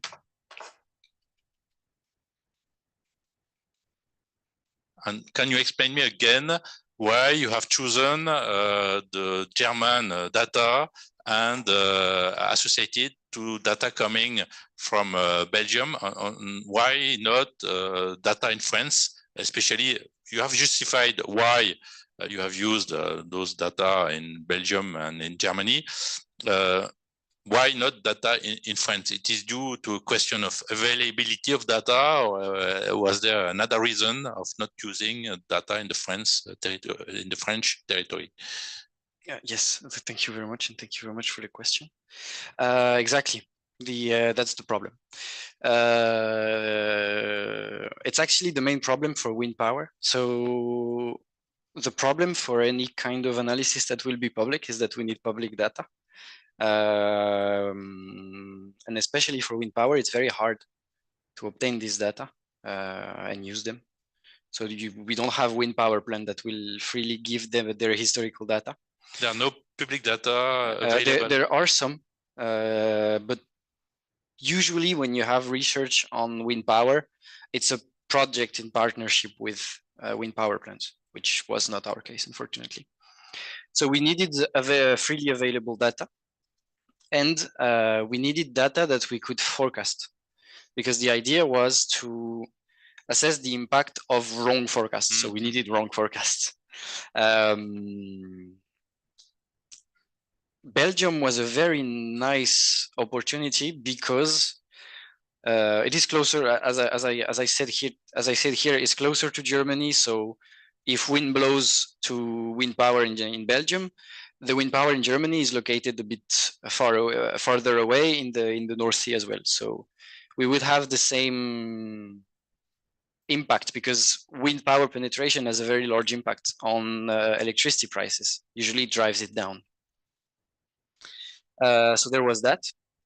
And there was the fact that in Belgium, they have all their offshore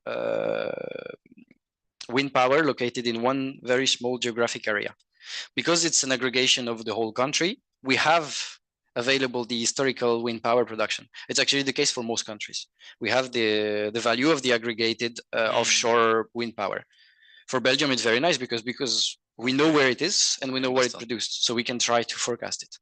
Obviously, it's not as good as a forecast if we had all the information of a power plant, but we had something that was good. Okay, so what I understand, in France, we also have the global wine production, but it's over all the country, yes, and that's why it's very difficult to make forecast and the prediction of meteo forecast and prediction of the... Yes, actually, in France, we have another issue is I think we don't have offshore wind power. I think we have 1 or 2 turbines. Okay. So we would need to go to the onshore, which is even worse because it's spread out everywhere in the country, and we have the problem of terrain that will bring difficulty to the forecasting aspect. Okay, okay. Yeah. And then there is the German market, which we used instead of France. I think we had the information available in France, but not as much information. And more importantly, it was about to change. It changed, I think 6 months ago, the way it works, the market. Okay. And it's copied this, I mean, it aligned itself with this European Reserve Market Harmonization that is flagshipped by ENSOI.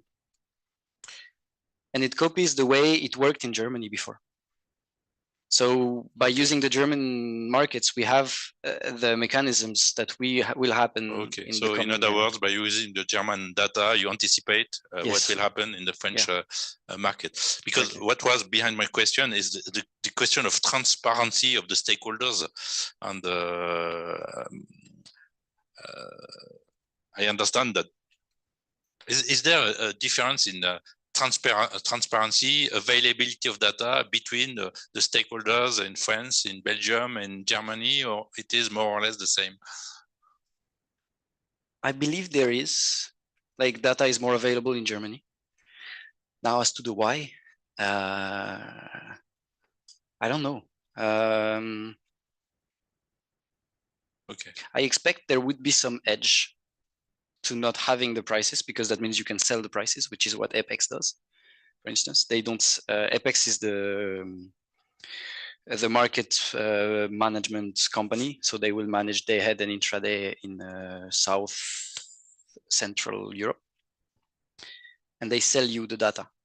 For instance, we have data available with the center here, but otherwise you have to pay for it quite a lot of it's quite expensive. So that would be an edge that they could use. They do not make available the data because they can sell it then. I don't know if that's what happens for the reserve. But I'm very certain that we do not have access to the data, or we did not have access, because now we have. It's on the harmonization rule book, let's say. So we have now available data on the prices. Okay. As you see in my report, I had some remarks about your manuscript. For me, a glossary of variable on a dictionary of acronyms would be very useful for the readers. So, Yeah. so if you could add this could be a good improvement of the manuscript.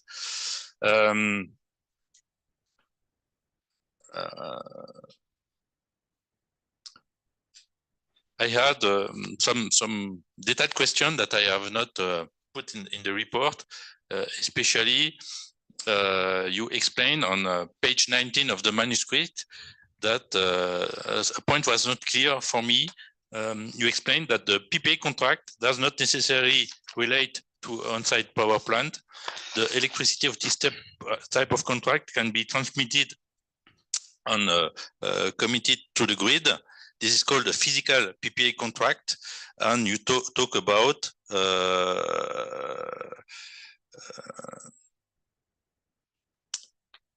this was not clear for me. You talk about a physical PPA or not a physical PPA. For me, a PPA is not physical; it's an economical contract. So I do not understand why you talk about a physical PPA. That's it. Okay. When we start looking at this type of contracts and more generally market participation, there are a lot of rules that are not necessarily known in advance unless you look for them. Accountability. No.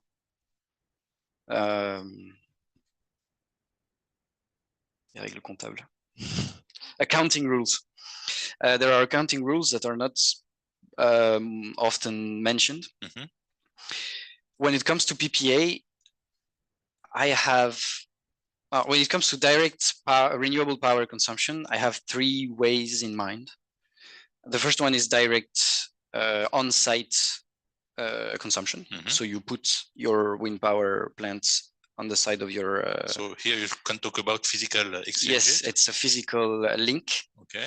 Then you have PPA that are differentiated between physical PPA and I believe it's called virtual PPA, virtual PPA. Okay.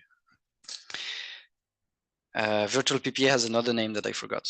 That is more representative of what it is.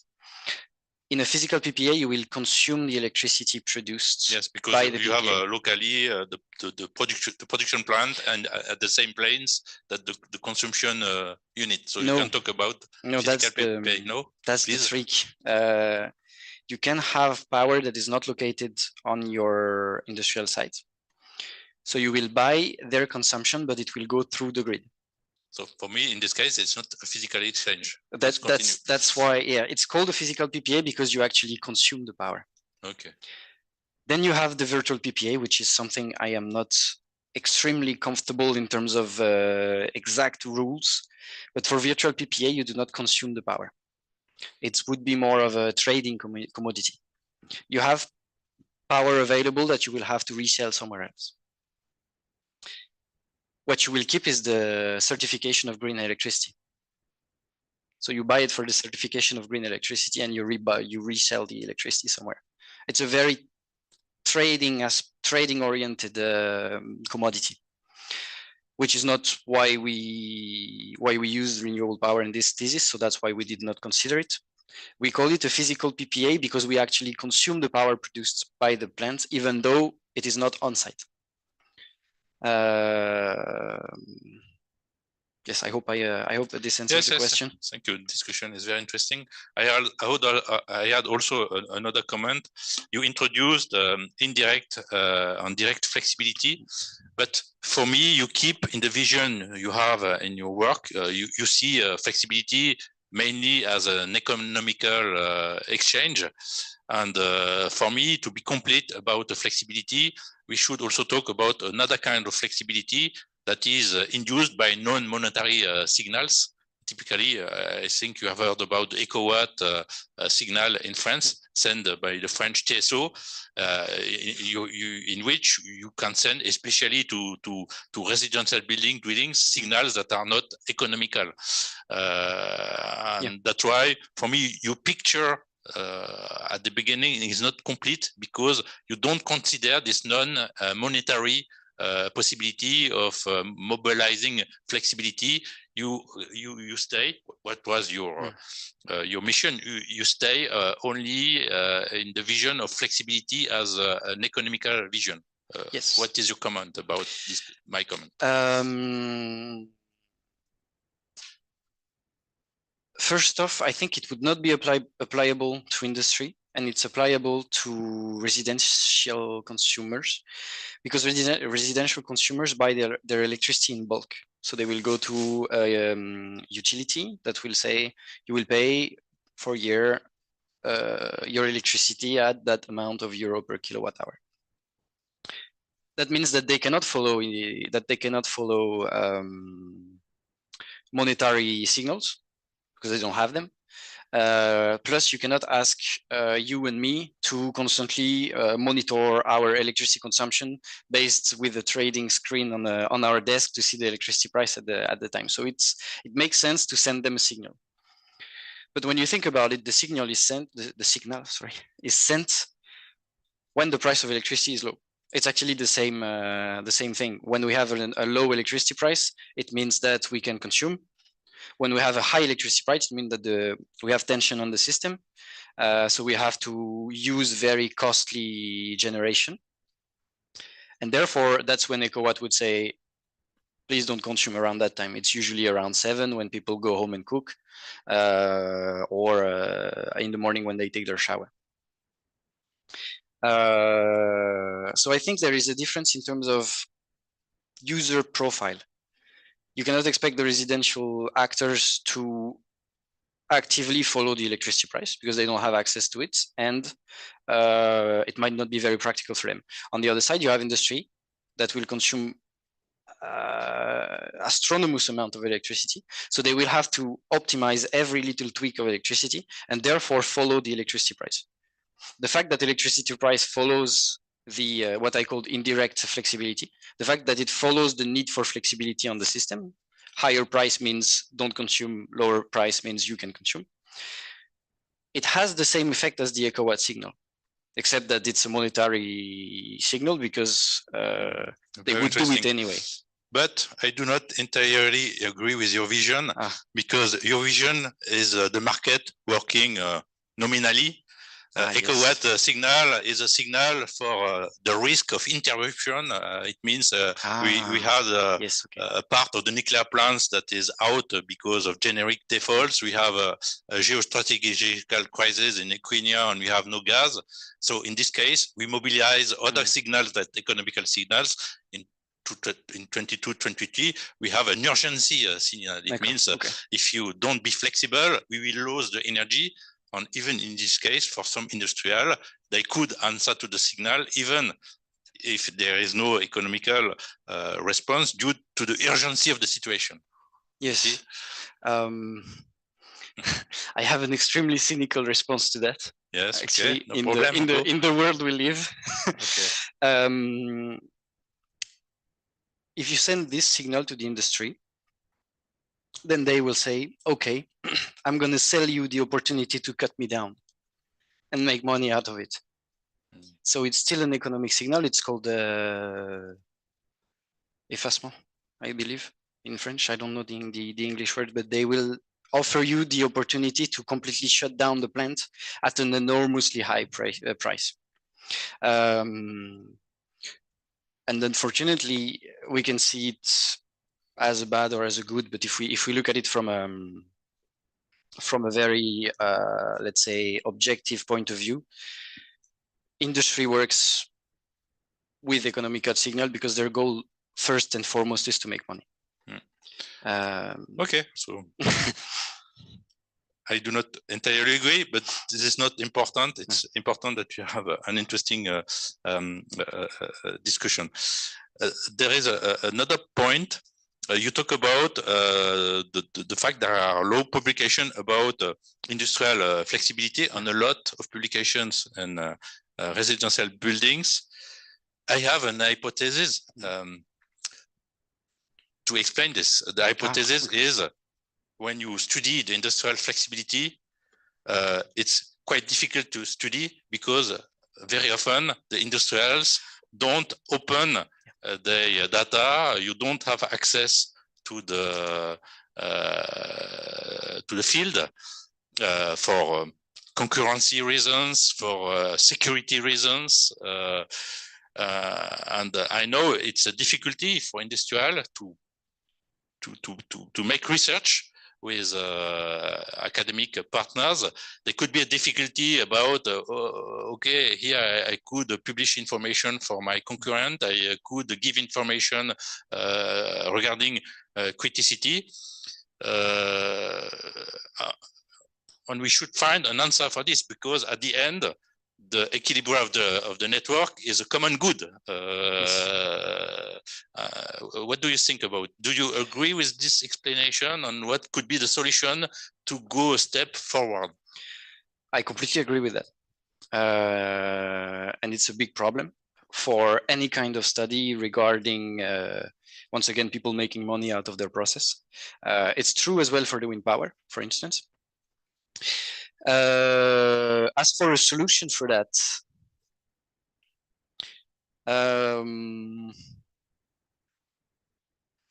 there is actually a field of research that is quite active here, actually, on the data sharing and privacy between companies and processes, okay. And they're looking at ways to put together the proverbial minds of industry, their knowledge of their process, their knowledge, let's say their forecast when it comes to wind, their market analysis, without giving a tactical edge to the competition, in order to globally have something that works better, without giving away crucial information.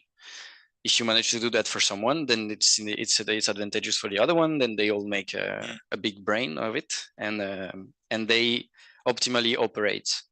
So that would be my first, let's say, idea of a direction towards something like that. And then I guess this kind of work as well is a solution when you have a company that will partner with an academic lab, where you combine your resources, let's say, with the constraint of being I could not publish any let's say critical information in terms of privacy. But it's still this is forward, also I think, a message to my neighbor. I know that you will have a discussion about what should be published or not published. The only message I could send, use what the European Commission is saying. Now, data, especially data regarding energy, should be opened as much as possible and should be closed as far as needed. And take this in mind when you discuss, because again, of course, they are some information that should be kept not opened for security reason, disclosure reason. But on the other side,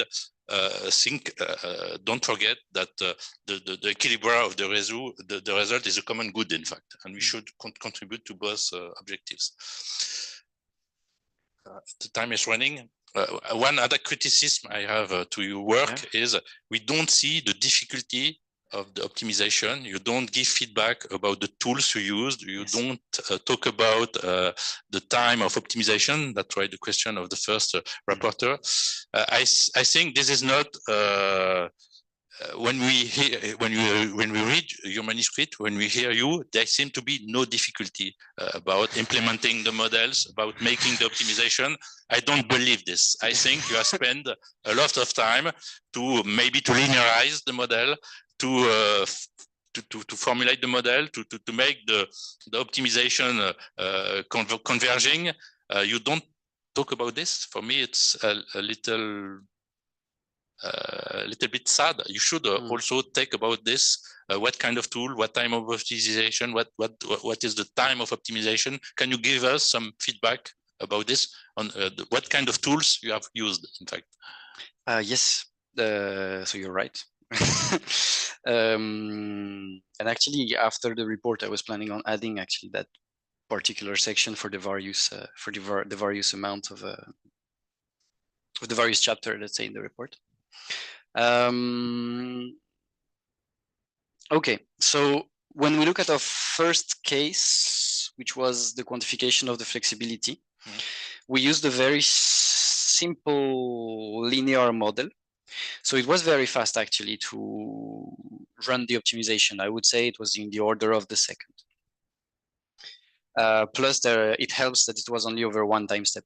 So it's essentially check which is what is the optimal value depending on all the points that we have for one time step. So that was very fast. What was a bit longer, what was the methodology itself? Because it was done in kind of a brute force approach. For every point, I checked all the other points, check where it is feasible and where it is not. So that means that you have I don't have the mathematical number just now, but for every point you have, let's say, 10 other operating points. You need to check 9. Then for the other one, you need to check 9. So that's a lot of sequential run of the optimization. That can be optimized if you know roughly where you can go. You cannot check the one that are extremes. You cannot check the one that are, but that would need to be an extension to the model. But this takes time. Overall, the analysis for this particular aspect, I don't think the computation time overall is very relevant because it's something that we do once to quantify the flexibility of a plan. So we can do it not only the computation time. We should have also an evaluation of the complexity of the modelization. Right. How many variables, how many continuous variables, how many binary variables. You see, those information are quite important. Okay. I don't have them on the top of my mind. Okay. But there are quite a lot of them when we model the air separation unit, because when I modeled the, it's actually coming back to what you were saying about it looks simple. This, oh, that's not the right button. This represents an enormous amount of variable that represent the whole system. You probably saw it in the report that there is a very large amount of constraints that have to operate 1,000, 1 million, 10 million? I would say, in terms of constraints, around 30, 40 per time step, only for the distillation column. So you have to multiply by the number of time step, yes. Then you have the power consuming components where you have, I would say, between 5 and 10 per power consuming components. The liquid product storage you have as well. And the energy balance is 1 per time step. Yes, that's it. So 1 per time step. It's not mandatory, but it would be. Yes, but that's you're right. In an ideal world, it's interesting to keep this in mind, that we see the complexity of the problem that is behind, and especially what should be a point at which you should be very careful is the number of binary variables, because it's the binary variable that are costly when you are solving the optimization problem. Yes. And what is the tool you have used? For the optimization? Yes. For the language, for the programmation, it was Python. Okay. Then for the modelization itself, the syntax was Pyomo. Okay, Pyomo. And the solver was Groovy. Okay. Yeah, it's actually much more tricky with an open source solver. And do you know the name of the solver? No, I mean, it would be much more tricky with an open source solver, especially because of the binary variables. Okay. I have to stop. Again, I want to congratulate you. Your work is very interesting. You have done a lot of things. The presentation is nice. The manuscript is nice. Of course, I have some criticism, but it's a normal way to discuss, and you are able to answer to those critics. So I want to congratulate you. warmly congratulate you. And I give now the floor to the next member of the jury, which is Mr. Pandelis Biskas, which is Associate Professor at the Aristotle University of Thessaloniki. Fully professor, sorry. Yes. Sorry for the mistake. No problem. The floor is you. Mr. LEDUR, I would like from my side also to congratulate you for your very interesting research work and very good presentation. The modeling of industrial processes is always demanding. So I have some questions for clarification and for better understanding, and some points for future research probably. My first question is, from my small experience and touch with compressors, pipes, and other mechanical parts, they have a very highly complex, non-linear modeling in terms of equations, limitations in their operation, and so on. Have you tried to evaluate the linearization approximation error?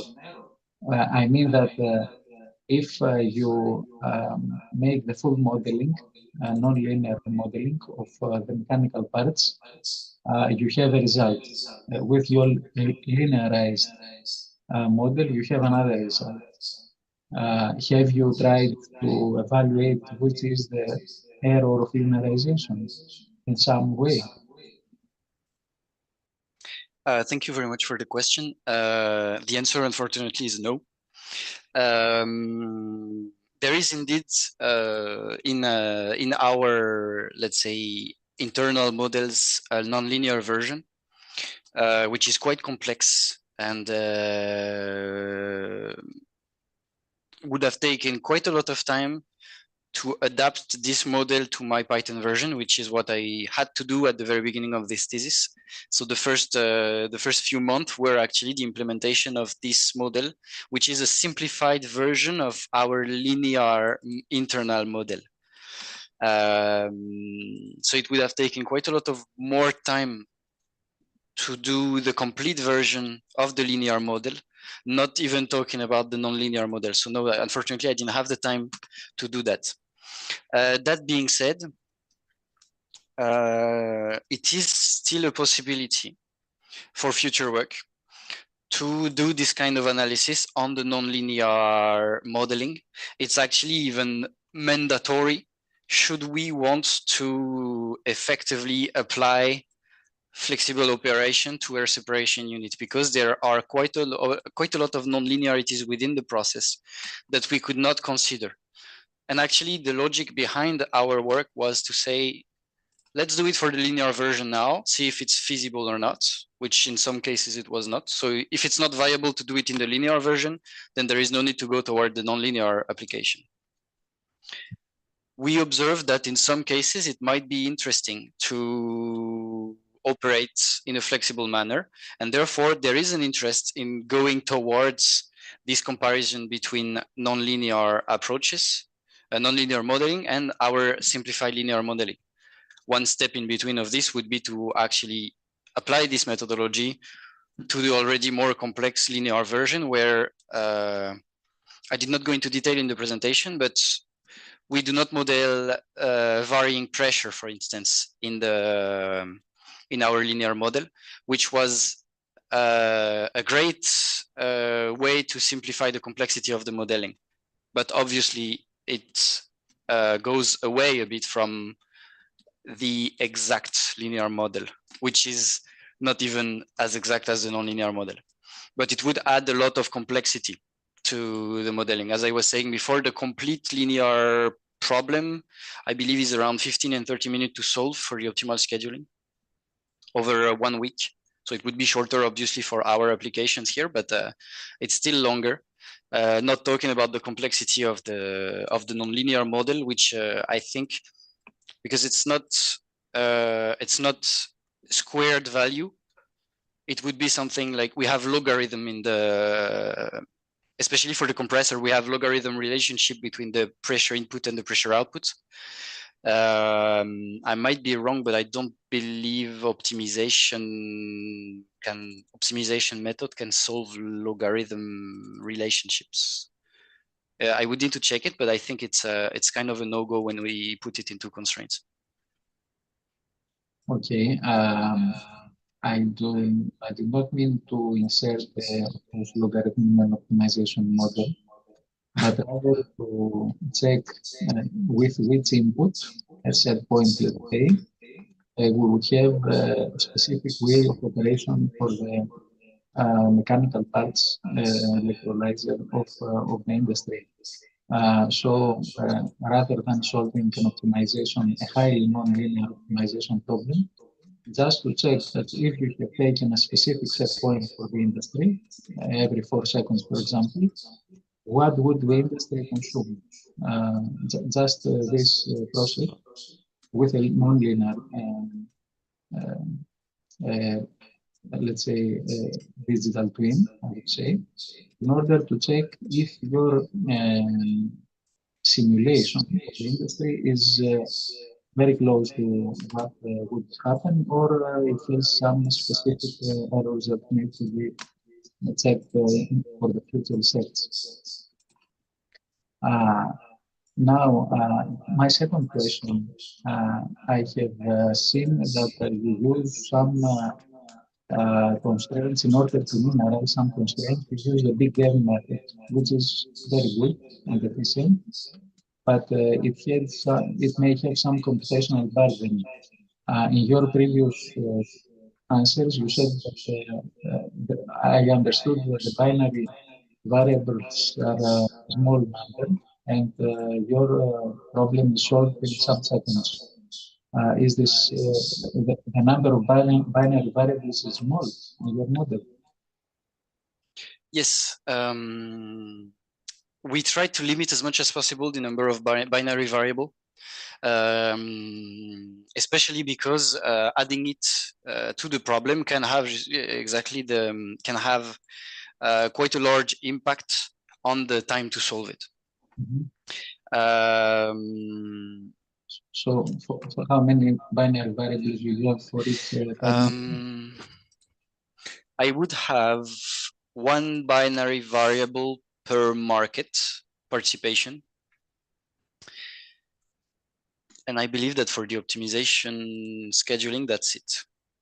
So we would have one binary variable per market constraint. So that would be something like, including the battery, that would be something like 5, I would say. And then you multiply it by the number of time step that you consider per optimization. I think it's 96 time steps. So it's a relatively very small problem. Yeah.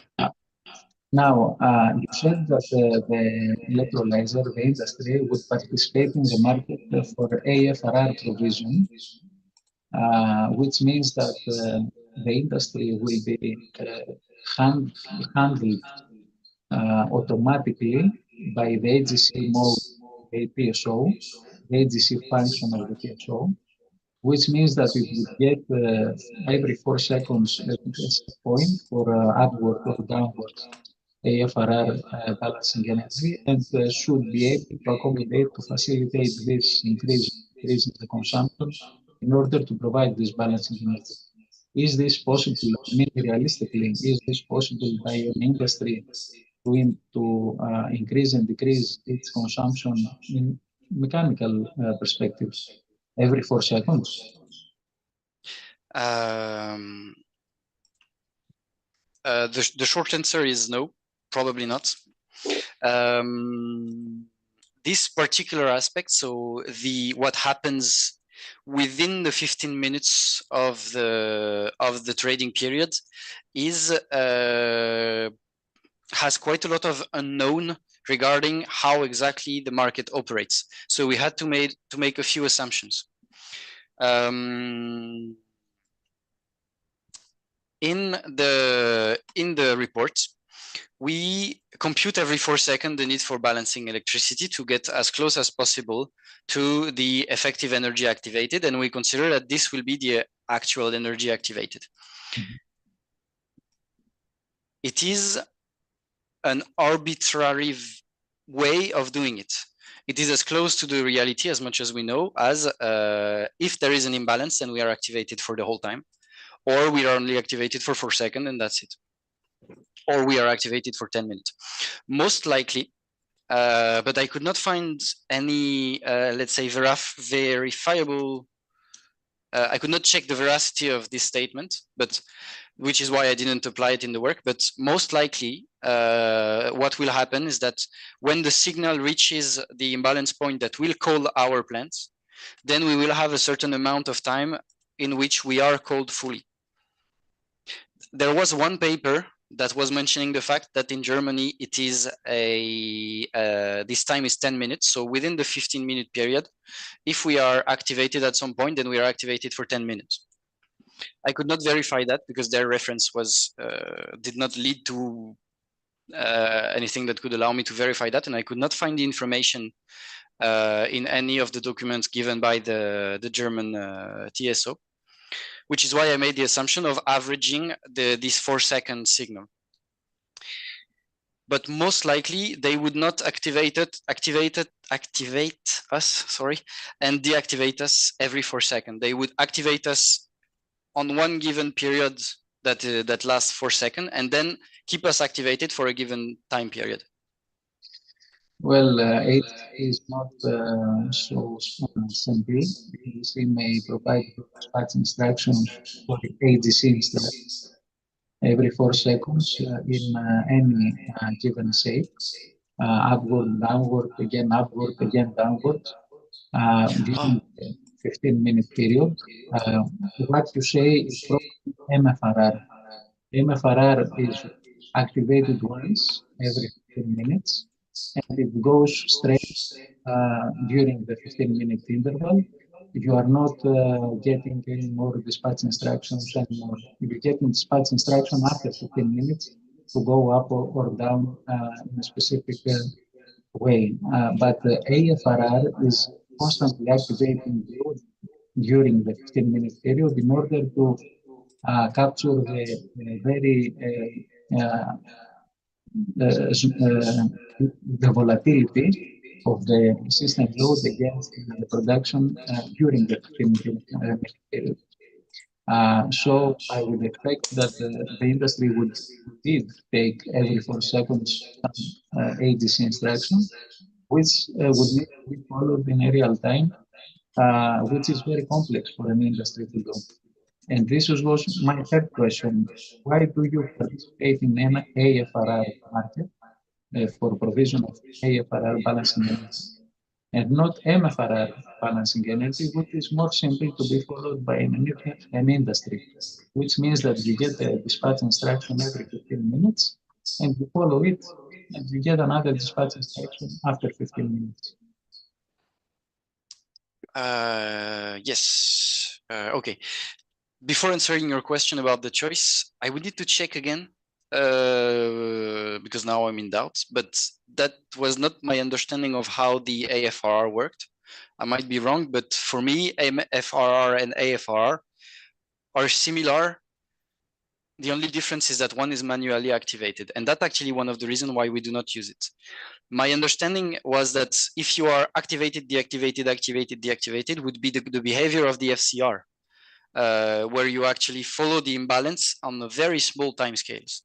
And that is something that we decided not to go to, especially because on these very small time scales, we do not know what would be the impact on our processes. Even the electrolysis, which is a very high flexibility process, changing every 30 seconds the set point, we do not know what effect it would have. It's actually a current, let's say, research subject.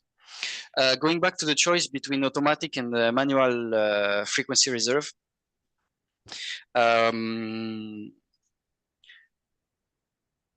my choice between the two actually came from a mix between what I observed were the rules and how it works for the TSOs, and a previous experience that I had with the modeling tertiary reserve, where one of the difficulty we had when modeling, it was for modeling the participation of a battery in the trading environments in the UK, where we wanted to participate in tertiary reserve.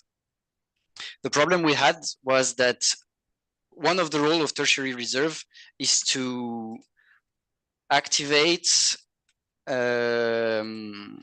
plants with geographical constraint in mind, meaning that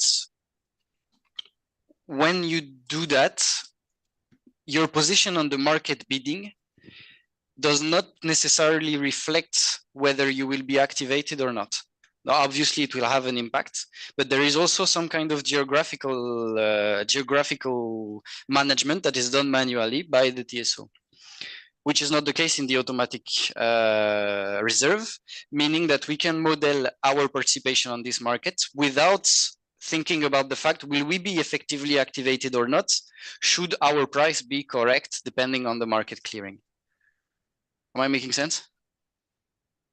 Yes, I agree with you for tertiary. One reason for activating tertiary reserve is congestion, as you said, local congestion. The second thing is to relieve again secondary resources in order to be activated in the next period for balancing purposes. So MFRR also is a way of restoring frequency by relieving secondary reserve resources.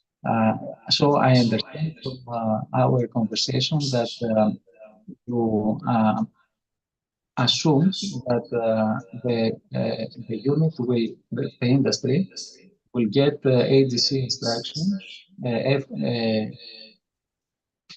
for 4 seconds, and this shall be kept for at least 5 to 10 minutes before getting another instruction to go higher or lower, correct? Yes, that would be, yes, that's correct. Okay.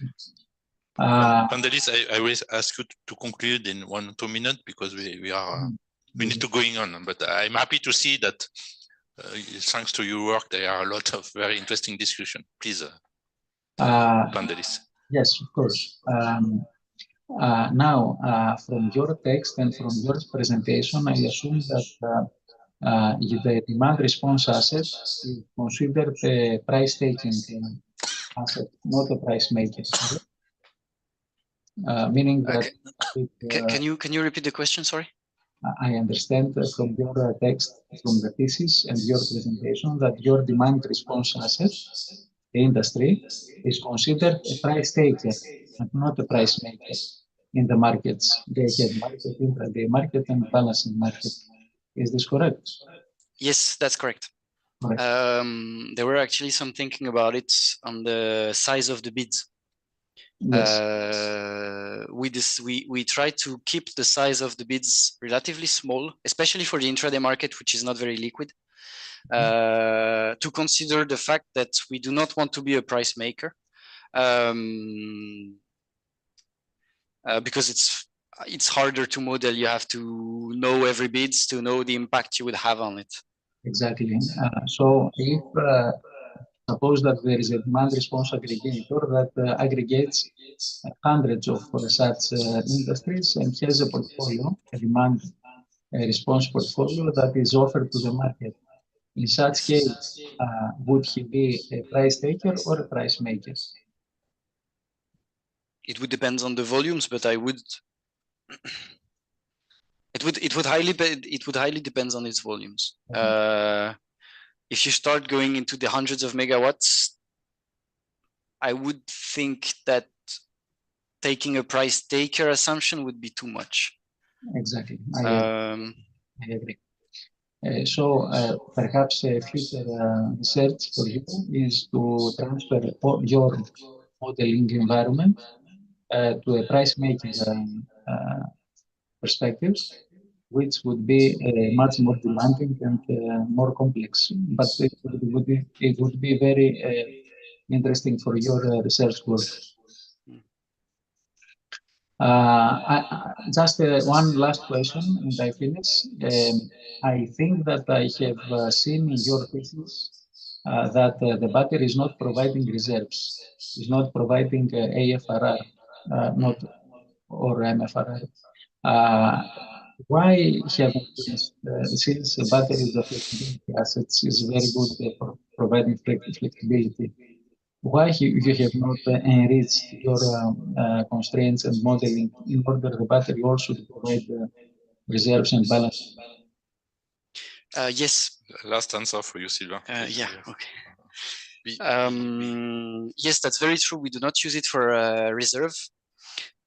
The reason for that is not that we do not want to provide reserve with the battery. It's that the objective was to increase the amount of renewable power consumed by the plants.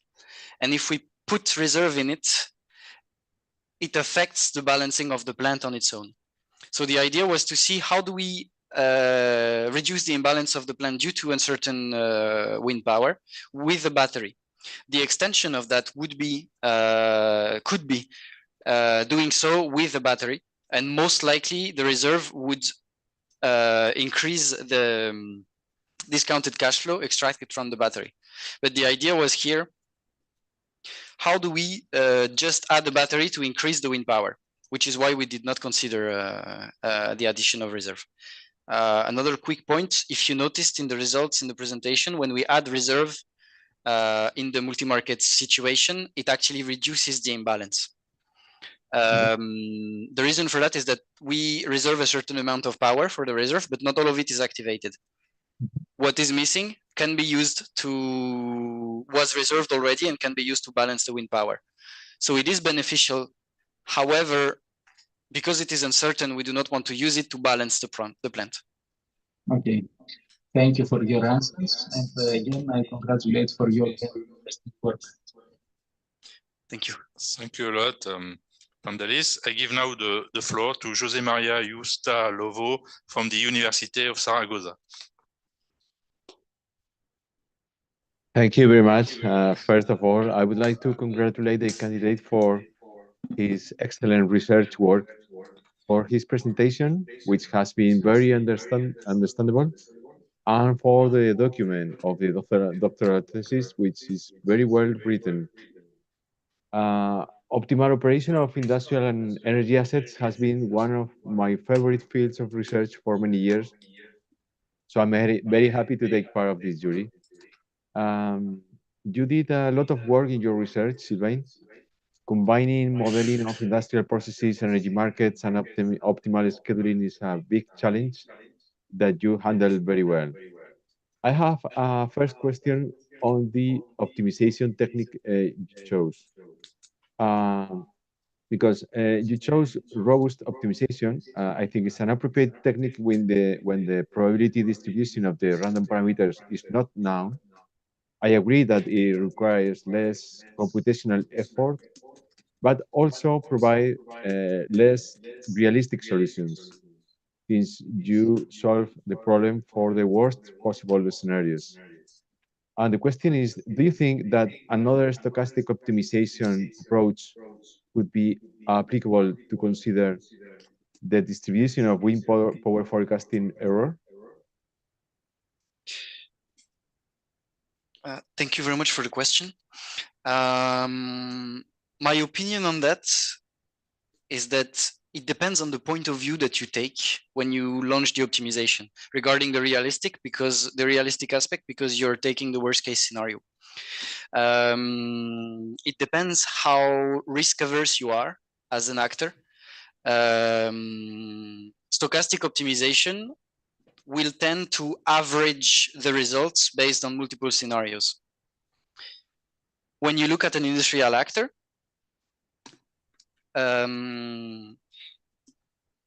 it is not acceptable to increase the global results if it comes at the cost of more imbalances.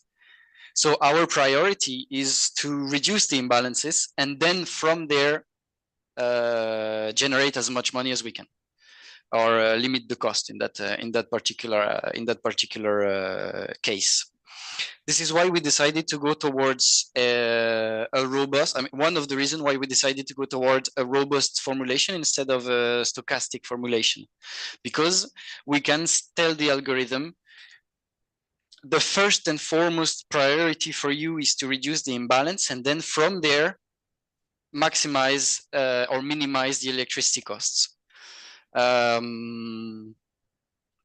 Which is something I guess could be done in stochastic programming by managing the weight of the case that are slightly worse in terms of imbalance. But in my mind, robust optimization was really tailor-made for this application. And then there is the fact that it is easier to solve because usually the robust optimization problem have a smaller size than stochastic problems that will have to parallelize many scenarios. Thank you. My second question is related to the ancillary services. One of the risks for the demand participating in ancillary services is that incomes can be attractive in the short term, but they can decrease rapidly with the participation of new other market players. This is what we expect to happen, for example, here in Spain, with renewable plants participating in a secondary reserve market. It is called cannibalization.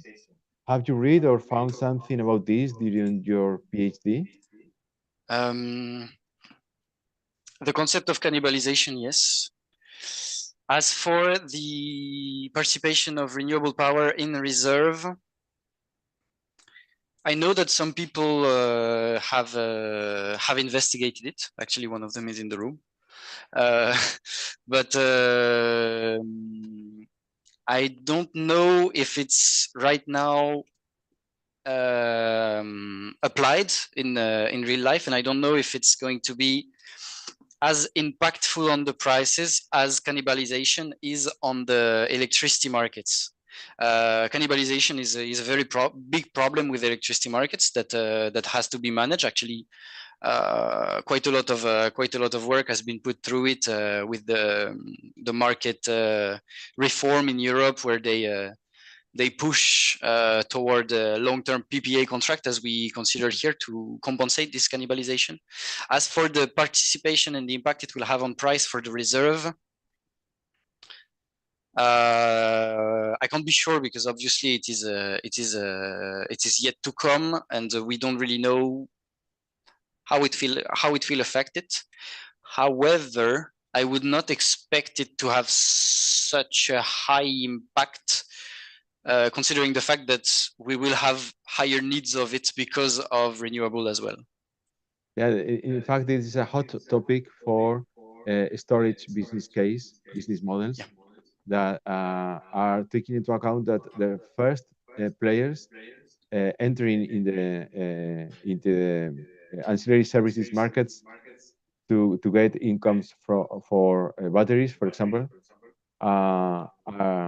the incomes are expected to decrease after 6-7 years, so affecting the business models for batteries, no? So participating in ancillary services, I mean. So it's a very interesting hot topic for the next years. Okay, that's a very interesting subject. Actually, I would be very interested if you could direct me towards something like that. Thank you very much. Yeah, my last question is, I fully understand that PEM electrolyzer has been considered in your research since it is more flexible than an alkaline electrolyzer for the participation in ancillary services. But do you know how other new electrolysis technologies like AM, anion exchange membrane electrolyzer, or SOEC, no? Solid oxide electrolyzer, perform in terms of variable operation for flexibility purposes?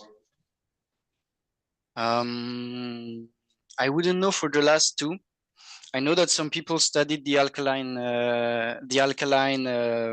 potential for flexibility, and I believe it was roughly similar to the one of the PEM technology. For the last two, I believe they're still in the research stages, especially for the third one that you mentioned. I forgot the acronym, which is which, if I remember correctly, has the advantage of the PEM without the cost of the PEM, and the cost of the alkaline without the disadvantage of the alkaline. I believe it's kind of the best mix between the two. But from what I understand, it is still in the research stages. So I wouldn't know to answer you frankly. Yeah, in fact, we could made some tests with anion exchange membrane electrolyzers, but they have only small capacities by the moment, no? But it's promising, a promising technology. Is also similar to PEM in terms of flexibility. So it's another technology to take into account in the future. So thank you very much for your presentation, for your answers. Again, congratulations. Thank you very much. Thank you a lot, Mr. Yusta Loyo. And I give now the floor to Mr. Moulay Driss El Alawi Faris. Thank you very much, Mr. President. Well, thank you, Sylvain, for this excellent presentation. So I don't have questions, but more comments, because, well, I'm following the work of Sylvain as I would say, CIFRE representative of Air Liquide, who is funding partially funding this work. My comments is more on I would say the starting of context of Sylvain and his evolution during this work. Just to remind the people that if you compute the time, Sylvain started during COVID, so it was not a very simple start in this business, and also getting into modeling of processes where you have to manage, I would say, all the detail of operational, I would say, modeling of industrial processes and so on. And my comment is on I would say, the proactive stance that Sylvain took to get into the modeling and go, not particularly, which is very relevant for this work, that he took the effort to go discuss with the people who are working in operations on how to manage actually how the energy sourcing of Air Liquide happens day to day, and understand how it's done and how actually the work can be applicable for the operational context. And this is, of course, one of the advantages that he mentioned regarding the detail of how the market works, and also how it's an actor like Air Liquide is likely to participate in this complex mechanism. So for me, this is a very interesting contribution, and also a very interesting mindset to bridge the gap between what academia is developing and what is happening on the field in industrial actors. So thank you for this proactive and for all the work you're doing and you will be doing, because well, Sylvain is continuing with us, so we're very pleased to continue work with him on these topics.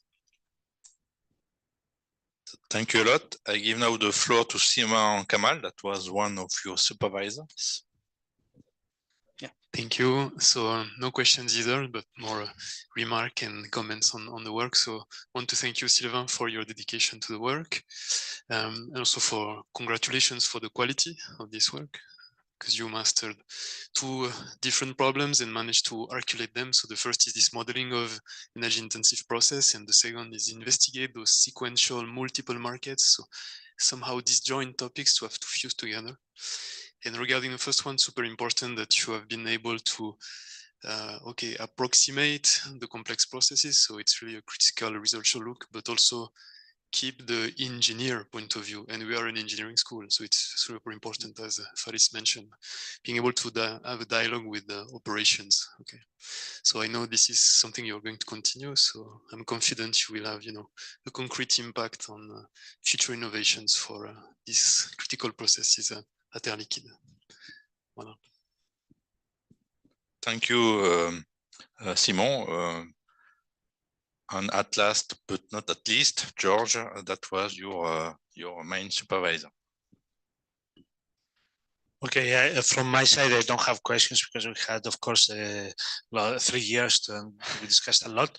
I would like to thank Sylvain for the commitment in this difficult topic, which, as Simon mentioned, is multidisciplinary, so required to put a lot of things together to come to these nice results.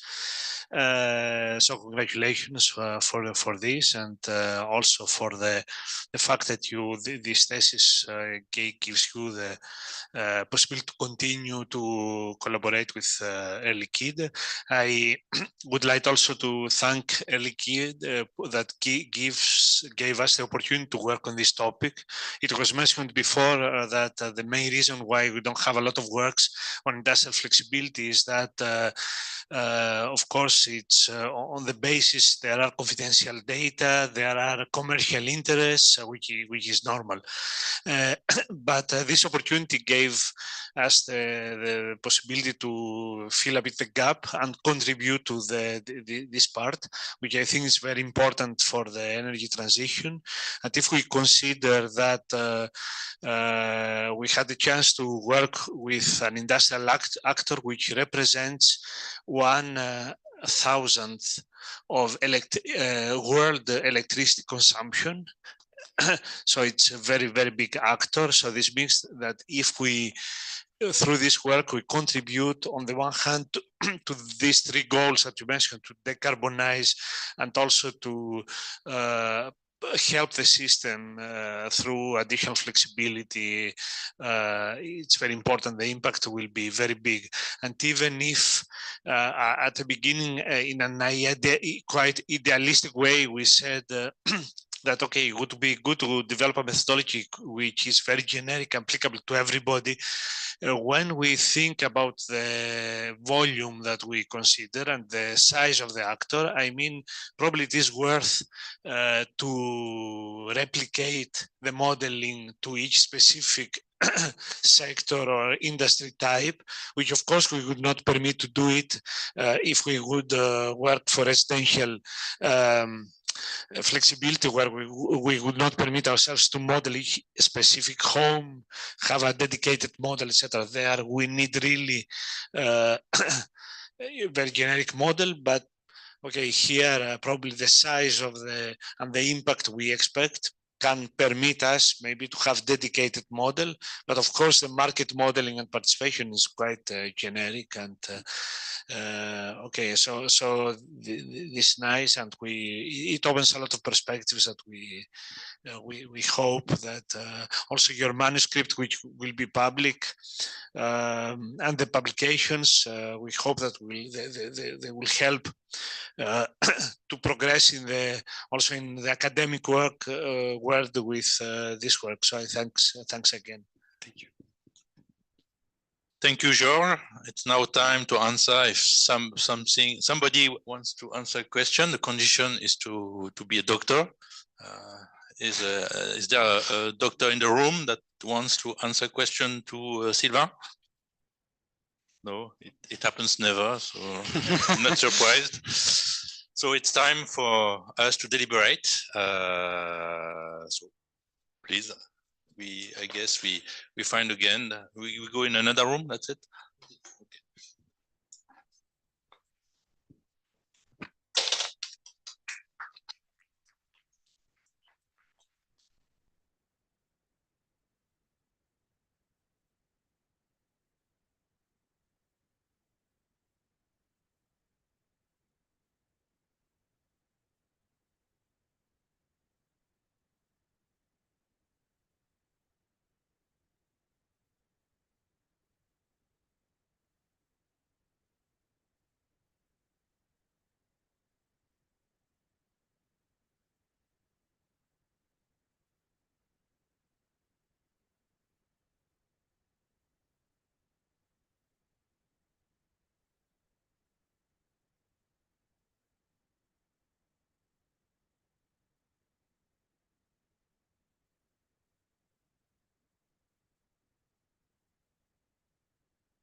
Mr. LEDUR, the declaration was shorter than the defense. So that's why I am happy to give you the feedback that the jury was unanimous to say that the presentation was very pedagogic, very dynamic, clear, understandable. The slides were well organized, very complementary to the manuscript. The jury also underlined the importance of the topic addressed, industrial valorization, the importance addressed for the share of renewable energy, what is important for energy transition. You also address the important topic of industrial modeling of flexibility, for which there is a lack and a need of academic studies. And we underlined also the importance of the work you do for addressing the cooperation between academic and industry. And we also thank you for the contribution to the active participation of demand into the electrical market.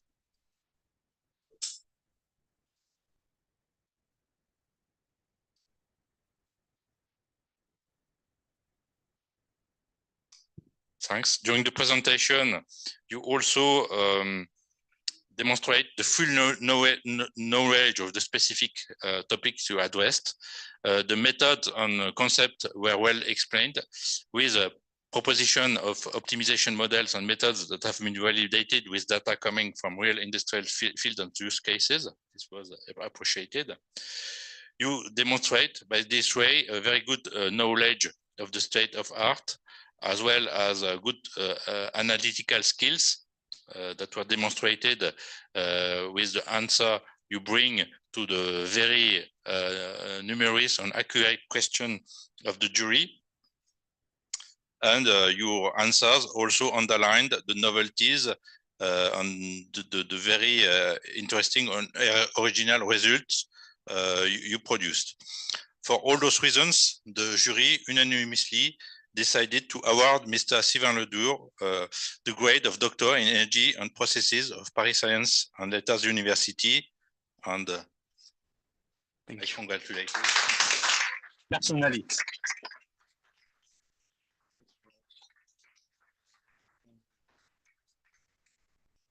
Ah ouais. C'est ça. We say in English. Swear? You have to swear me in? Okay. No, I think so. Yes.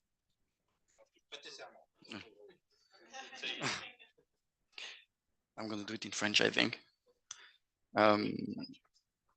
En présence de mes pairs, parvenus à l'issue de mon doctorat en énergétique et génie des procédés, et ayant ainsi pratiqué dans ma quête du savoir l'exercice d'une recherche scientifique exigeante, en cultivant la rigueur intellectuelle, la réflexivité éthique et dans le respect des principes de l'intégrité scientifique, je m'engage, pour ce qui dépendra de moi, dans la suite de ma carrière professionnelle, quel qu'en soit le secteur ou le domaine d'activité, à maintenir une conduite intègre dans mon rapport au savoir, mes méthodes et mes résultats.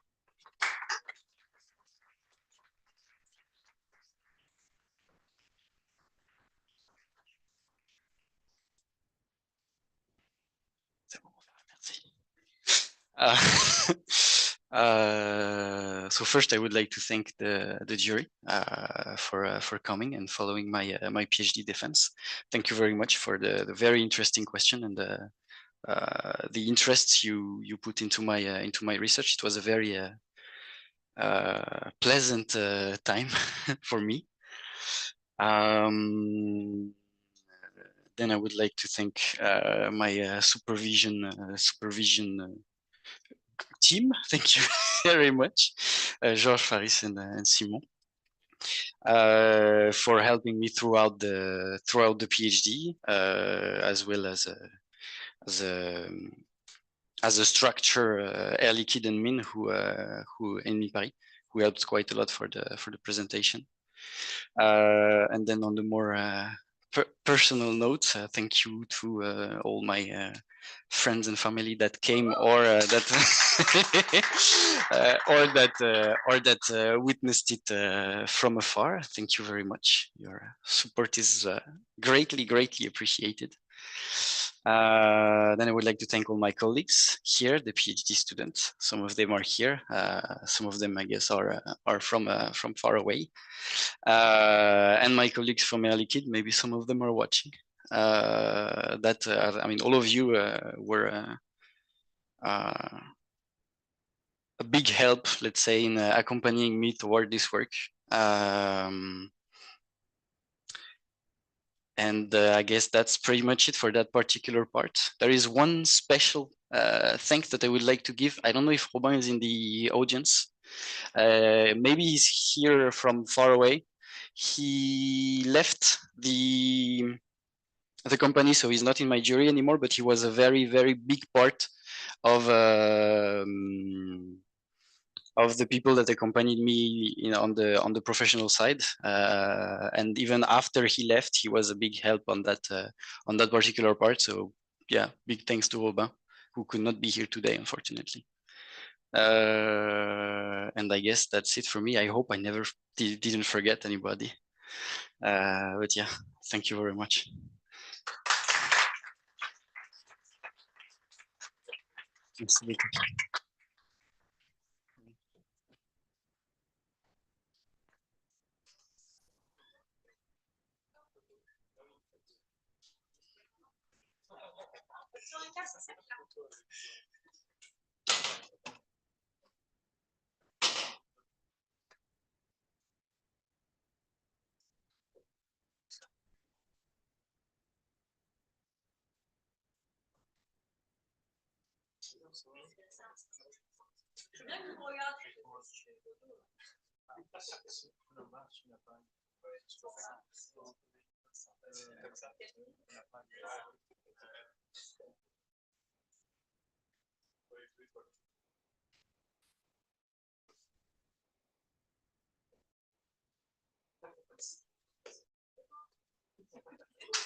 Okay, thanks again for the jury, and I think here we can close. And oui. There's going to be I don't know what to call it in English. Un pot? A what? A reception, a buffet. Around 4:35-ish, I would say. So yeah, everybody feel free to come. Oh, it's going to be in the yes, that salle convivialité.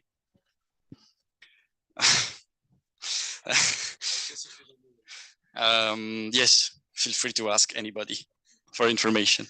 And yeah, thank you again for everybody following from a distance. And yes, that's it. Yes.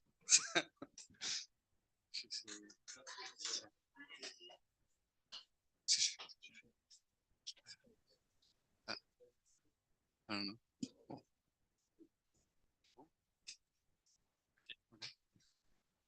I guess we can close the call. Should we close the call? So yeah. Ah. Si je suis pas sûr. Non? Je sais pas. Yeah. Thank you. Yeah, thank you very much. And for those of you who are far away, unless some of you have something to add before we close it. Thank you very much, and congratulations, Sylvain. Yeah. Have a good luck in your future plans and career. Thank you. Bye-bye. Yeah, thank you. Bye-bye. Congratulations and goodbye. Well, thank you very much to all, and goodbye. Bye.